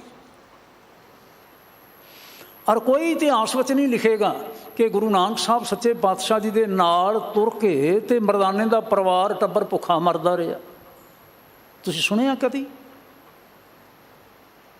ਸਤਿਗੁਰੂ ਧਿਆਨ ਨਹੀਂ ਰੱਖਦੇ ਸਨ, ਸਭ ਕੁਝ ਹੈਗਾ ਸੀ। ਔਰ ਨਾ ਇਹਨਾਂ ਸਾਖੀਆਂ ਤੋਂ ਹੀ ਅਸੀਂ ਸਾਰੇ ਆਪਣੇ ਲਈ ਵੀ ਸੇਧ ਲੈ ਸਕਦੇ ਹਾਂ। ਜੇ ਮਰਦਾਨਾ ਜੀ ਹੋਣੀ ਰੱਜ ਕੇ ਪ੍ਰਸ਼ਾਦਾ ਛਕ ਸਕਦੇ ਨੇ ਤੇ ਅਸੀਂ ਜਿਹੜੇ ਹਾਂ ਸਾਰੇ ਅਸੀਂ ਪ੍ਰਸ਼ਾਦੇ ਨਹੀਂ ਛਕ ਸਕਦੇ। ਕਿਸ ਗੱਲ ਦੀ ਕਮੀ ਰਹਿ ਜਾਏਗੀ ਸਾਡੇ ਅੰਦਰ? ਅਸੀਂ ਦਸਾਂ ਨੌਵਾਂ ਦੀ ਕਿਰਤ ਕਰਨ ਵਾਲੇ ਅਸੀਂ ਕਿਉਂ ਡੋਲੀਏ? ਸਤਿਗੁਰੂ ਮਹਾਰਾਜ ਸਾਡੇ ਪਰਦੇ ਨਹੀਂ ਢੱਕਦੇ, ਸਤਿਗੁਰੂ ਮਹਾਰਾਜ ਸਾਨੂੰ ਇੱਜ਼ਤ ਮਾਣ ਨਹੀਂ ਬਖਸ਼ਦੇ, ਨਹੀਂ ਬਖਸ਼ਣਗੇ। ਇਹ ਸਾਡੇ ਅਸਥਾਨਾਂ ਨੂੰ ਵੇਖ ਕੇ, ਸ਼ਾਨਦਾਰ ਅਸਥਾਨਾਂ ਨੂੰ ਵੇਖ ਕੇ ਕੋਈ ਐਵੇਂ ਸੋਚ ਸਕਦਾ ਕਿ ਸਿੱਖ ਗਰੀਬ ਨੇ? ਇਹ ਤਾਂ ਸ਼ਬਦ ਹੀ ਨਹੀਂ ਮੈਨੂੰ ਵਰਤਣਾ ਚਾਹੀਦਾ ਕਿ ਸਿੱਖ ਗਰੀਬ ਨੇ। ਲੰਗਰ ਚਲਾਉਣੇ, ਲੰਗਰ ਲਗਾਉਣੇ ਤੇ ਦੂਰ ਦੁਰਾਡੀਆਂ ਥਾਵਾਂ ਤੱਕ ਪਹੁੰਚ ਕਰਨੀ, ਜਿਹੜੇ ਪ੍ਰਸ਼ਾਦੇ ਦੇ ਲੰਗਰ ਹੀ ਨਹੀਂ, ਦਵਾਈਆਂ ਦੀ ਲੋੜ ਹੈ ਉਹਦੇ ਲੰਗਰ ਲਾ ਦੇ ਨੇ, ਹੋਰ ਚੀਜ਼ਾਂ ਦੀ ਲੋੜ ਹੈ ਉਹਨਾਂ ਦੇ ਲੰਗਰ ਲਾ ਦੇ ਨੇ। ਇਹ ਭੁੱਖੇ ਕਰਦੇ ਹੁੰਦੇ ਨੇ। ਸਿੱਖ ਭੁੱਖੇ ਨਹੀਂ ਹੈ। ਲੱਭਿਓ ਜੇ, ਸਾਰੀ ਦੁਨੀਆ ਮੰਨੇਗੀ ਕਿ ਸਿੱਖਾਂ ਵਰਗਾ ਅਮੀਰ ਹੀ ਕੋਈ ਨਹੀਂ ਜਗਤ ਦੇ ਵਿੱਚ, ਬ੍ਰਹਿਮੰਡ ਦੇ ਵਿੱਚ, ਜਿੰਨੇ ਸਿੱਖ ਅਮੀਰ ਨੇ। ਪਰ ਇਹ ਅਮੀਰੀ ਕਦੋਂ ਆਉਂਦੀ ਹੈ? ਉਸ ਵੇਲੇ ਜਿਸ ਵੇਲੇ ਅਲਿਪਤ ਰਹੇ, ਅਲਿਪਤ ਨਿਰਲੇਪ ਹੋ ਜਾਂਦਾ ਹੈ, ਪਰਿਵਾਰਕ ਮੋਹ ਤੋਂ, ਸੰਸਾਰੀ ਮੋਹ ਤੋਂ ਅਲਿਪਤ ਰਹੇ ਸ਼ਰਨਾਏ। ਔਰ ਉਹਨਾਂ ਦਾ ਜੀਵਨ ਕੀ ਹੁੰਦਾ ਹੈ? ਉਹਨੀ ਚੱਲਣ ਸਦਾ ਨਿਹਾਲਿਆ। ਉਹਨਾਂ ਨੇ ਵੇਖਿਆ ਪਤਾ ਨਹੀਂ ਅੱਜ ਹੈ ਕਿ ਕੱਲ੍ਹ ਹੈ, ਚਲੇ ਜਾਣਾ ਹੈ। ਹਰਿ ਖਰਚ ਲਿਆ ਪਤ ਪਾਏ। ਉਹਨਾਂ ਨੇ ਰੱਬੀ ਗੁਣਾਂ ਨੂੰ ਇਕੱਠਾ ਕੀਤਾ, ਰੱਬੀ ਗੁਣਾਂ ਦੀ ਸੰਭਾਲ ਕੀਤੀ, ਜਿਸ ਦੀ ਬਦੌਲਤ ਉਹਨਾਂ ਨੂੰ ਪਤ ਪ੍ਰਾਪਤ ਹੋਈ, ਇੱਜ਼ਤ ਪ੍ਰਾਪਤ ਹੋਈ। ਇਸ ਜਹਾਨ ਵਿੱਚ ਵੀ ਗੁਰਮੁਖ ਦਰਗਾਹ ਮੰਨੀਏ, ਹਰ ਆਪ ਲਏ ਗਲ ਲਾਏ। ਤੇ ਰੱਬੀ ਦਰਗਾਹ ਦੇ ਵਿੱਚ ਵੀ ਉਹਨਾਂ ਨੂੰ ਮੰਨਿਆ ਜਾਂਦਾ ਹੈ। ਇਹ ਹੁਣ ਬਚਨ ਜਿਹੜੇ ਨੇ ਚੌਥੇ ਪਾਤਸ਼ਾਹ ਜੀ ਦੇ ਬਚਨ ਨੇ। ਅੱਜ ਦਾ ਜਿਹੜਾ ਪਾਵਨ ਸ਼੍ਰੀ ਮੁਖਵਾਕ ਦੇ ਸ਼ਬਦ, ਹਉ ਬਲਿਹਾਰੀ ਤਿਨ ਕੋ ਜੋ ਗੁਰਮੁਖ ਸਿੱਖਾ। ਗੁਰੂ ਸਾਹਿਬ ਸੱਚੇ ਪਾਤਸ਼ਾਹ ਉਹਨਾਂ ਨੂੰ ਮਾਣ ਦਿੰਦੇ ਨੇ, ਸਨਮਾਨ ਦਿੰਦੇ ਨੇ, ਸਿਰੋਂ ਪਾਓ ਦਿੰਦੇ ਨੇ, ਸਤਿਕਾਰ ਦਿੰਦੇ ਨੇ। ਮਾਨਯੋਗ ਜੀ ਦੱਸ ਰਹੇ ਸਨ। ਵਾਹ, ਧੰਨਵਾਦ। ਸ਼੍ਰੀ ਹਰਿਮੰਦਰ ਸਾਹਿਬ ਤੋਂ ਅੱਜ ਦਾ ਪਾਵਨ ਸ਼੍ਰੀ ਮੁਖਵਾਕ ਆਇਆ। ਤ੍ਰਿਸ਼ਨਾ ਦਾਦੀ ਜਲ ਮੁਈ, ਜਲ ਜਲ ਕਰੇ ਪੁਕਾਰ। ਤ੍ਰਿਸ਼ਨਾ ਦਾਦੀ, ਦਾਦੀ ਮੈਂ ਨਾ ਸੜੀ ਹੋਈ, ਤ੍ਰਿਸ਼ਨਾ ਦੇ ਨਾਲ ਸੜੀ ਹੋਈ ਸਾਡੀ ਜੀਵ ਆਤਮਾ ਜਲ ਜਲ ਕਰੇ ਪੁਕਾਰ। ਪਰ ਸਤਿਗੁਰ ਸੀਤਲ ਜੇ ਮਿਲੈ, ਫਿਰ ਜਲੈ ਨਾ ਦੂਜੀ ਵਾਰ। ਜੇ ਸਤਿਗੁਰਾਂ ਦਾ ਉਪਦੇਸ਼ ਜਿਹੜਾ ਕਿ ਸਾਡੇ ਜੀਵਨ 'ਚ ਸੀਤਲਤਾ ਵਰਤਾਉਣ ਵਾਲਾ ਹੈ ਸਾਨੂੰ ਮਿਲ ਜਾਵੇ, ਤੇ ਫਿਰ ਇਹ ਜਲਨ ਬੁਝ ਜਾਂਦੀ ਹੈ, ਜਲਨ ਦੂਰ ਹੋ ਜਾਂਦੀ ਹੈ। ਫਿਰ ਜੀਵਨ ਵਿੱਚ ਦੁਬਾਰਾ ਇਹ ਜਲਨ ਪੈਦਾ ਨਹੀਂ ਹੁੰਦੀ, ਔਰ ਨਹੀਂ ਹੋਣੀ ਚਾਹੀਦੀ।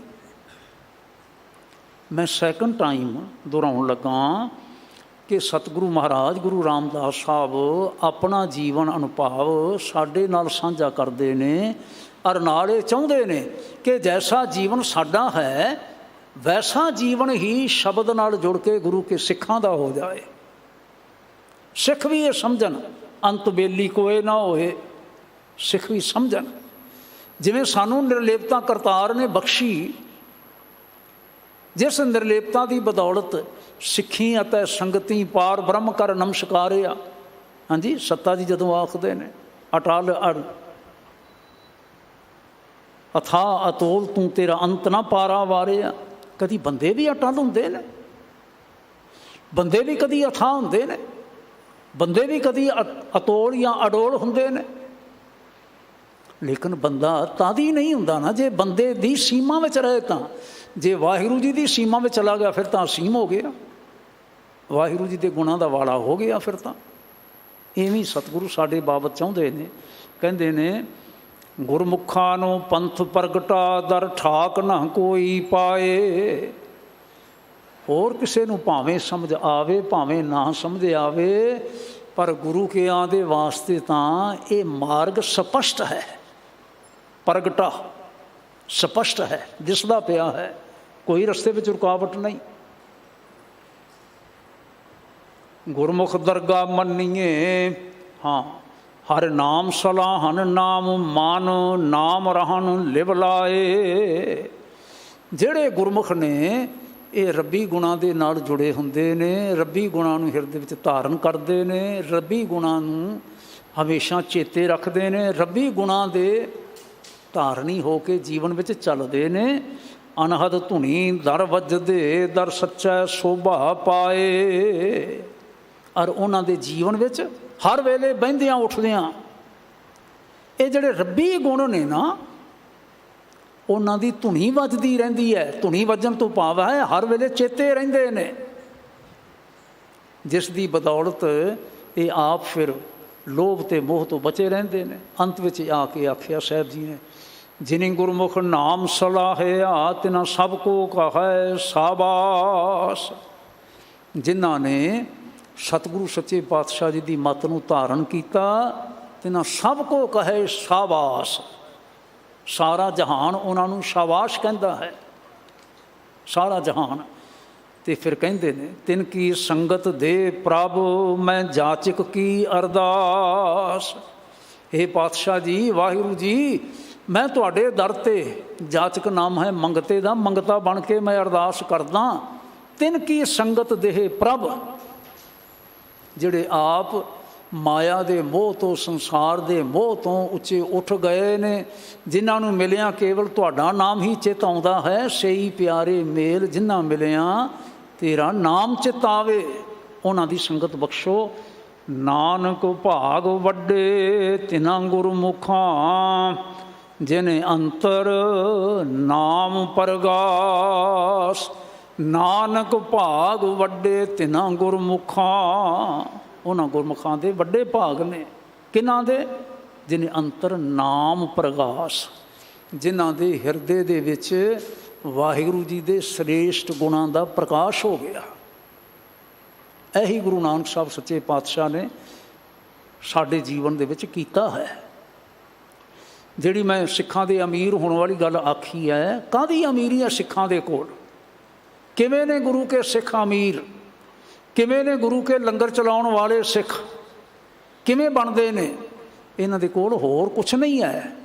ਇਹਨਾਂ ਦੇ 3-3 4-4 ਹੱਥ ਨਹੀਂ ਹਨ। ਇਹਨਾਂ ਦੇ ਕੋਲ ਹੋਰ ਕੋਈ ਵਡਿਆਈ ਨਹੀਂ ਹੈ।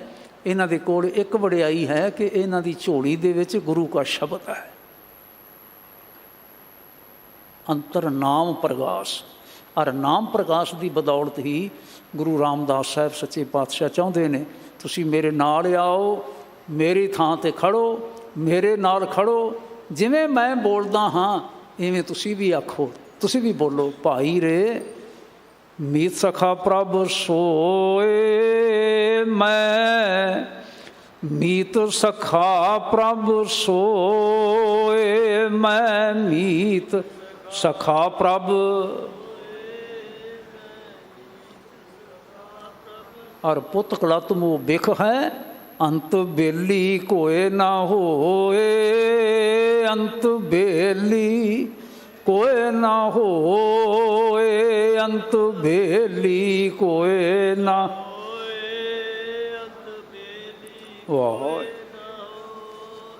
मैं अरदास करदा, भावना प्रगट करदा, गुरु पातशाह किरपा करन साडी जीवन अवस्था भी ऐसी बन जावे और हो जान ये लोग सुखीए परलोक सुहेले, नानक हर प्रभु आपे ही मेले। भुल्लां दी खिमा बख्शनी, गुरु रूप संगतां दा, सबना मुखी सज्जनां दा फिर धन्नवाद। वाहिगुरू जी का खालसा, वाहिगुरू जी की फतेह।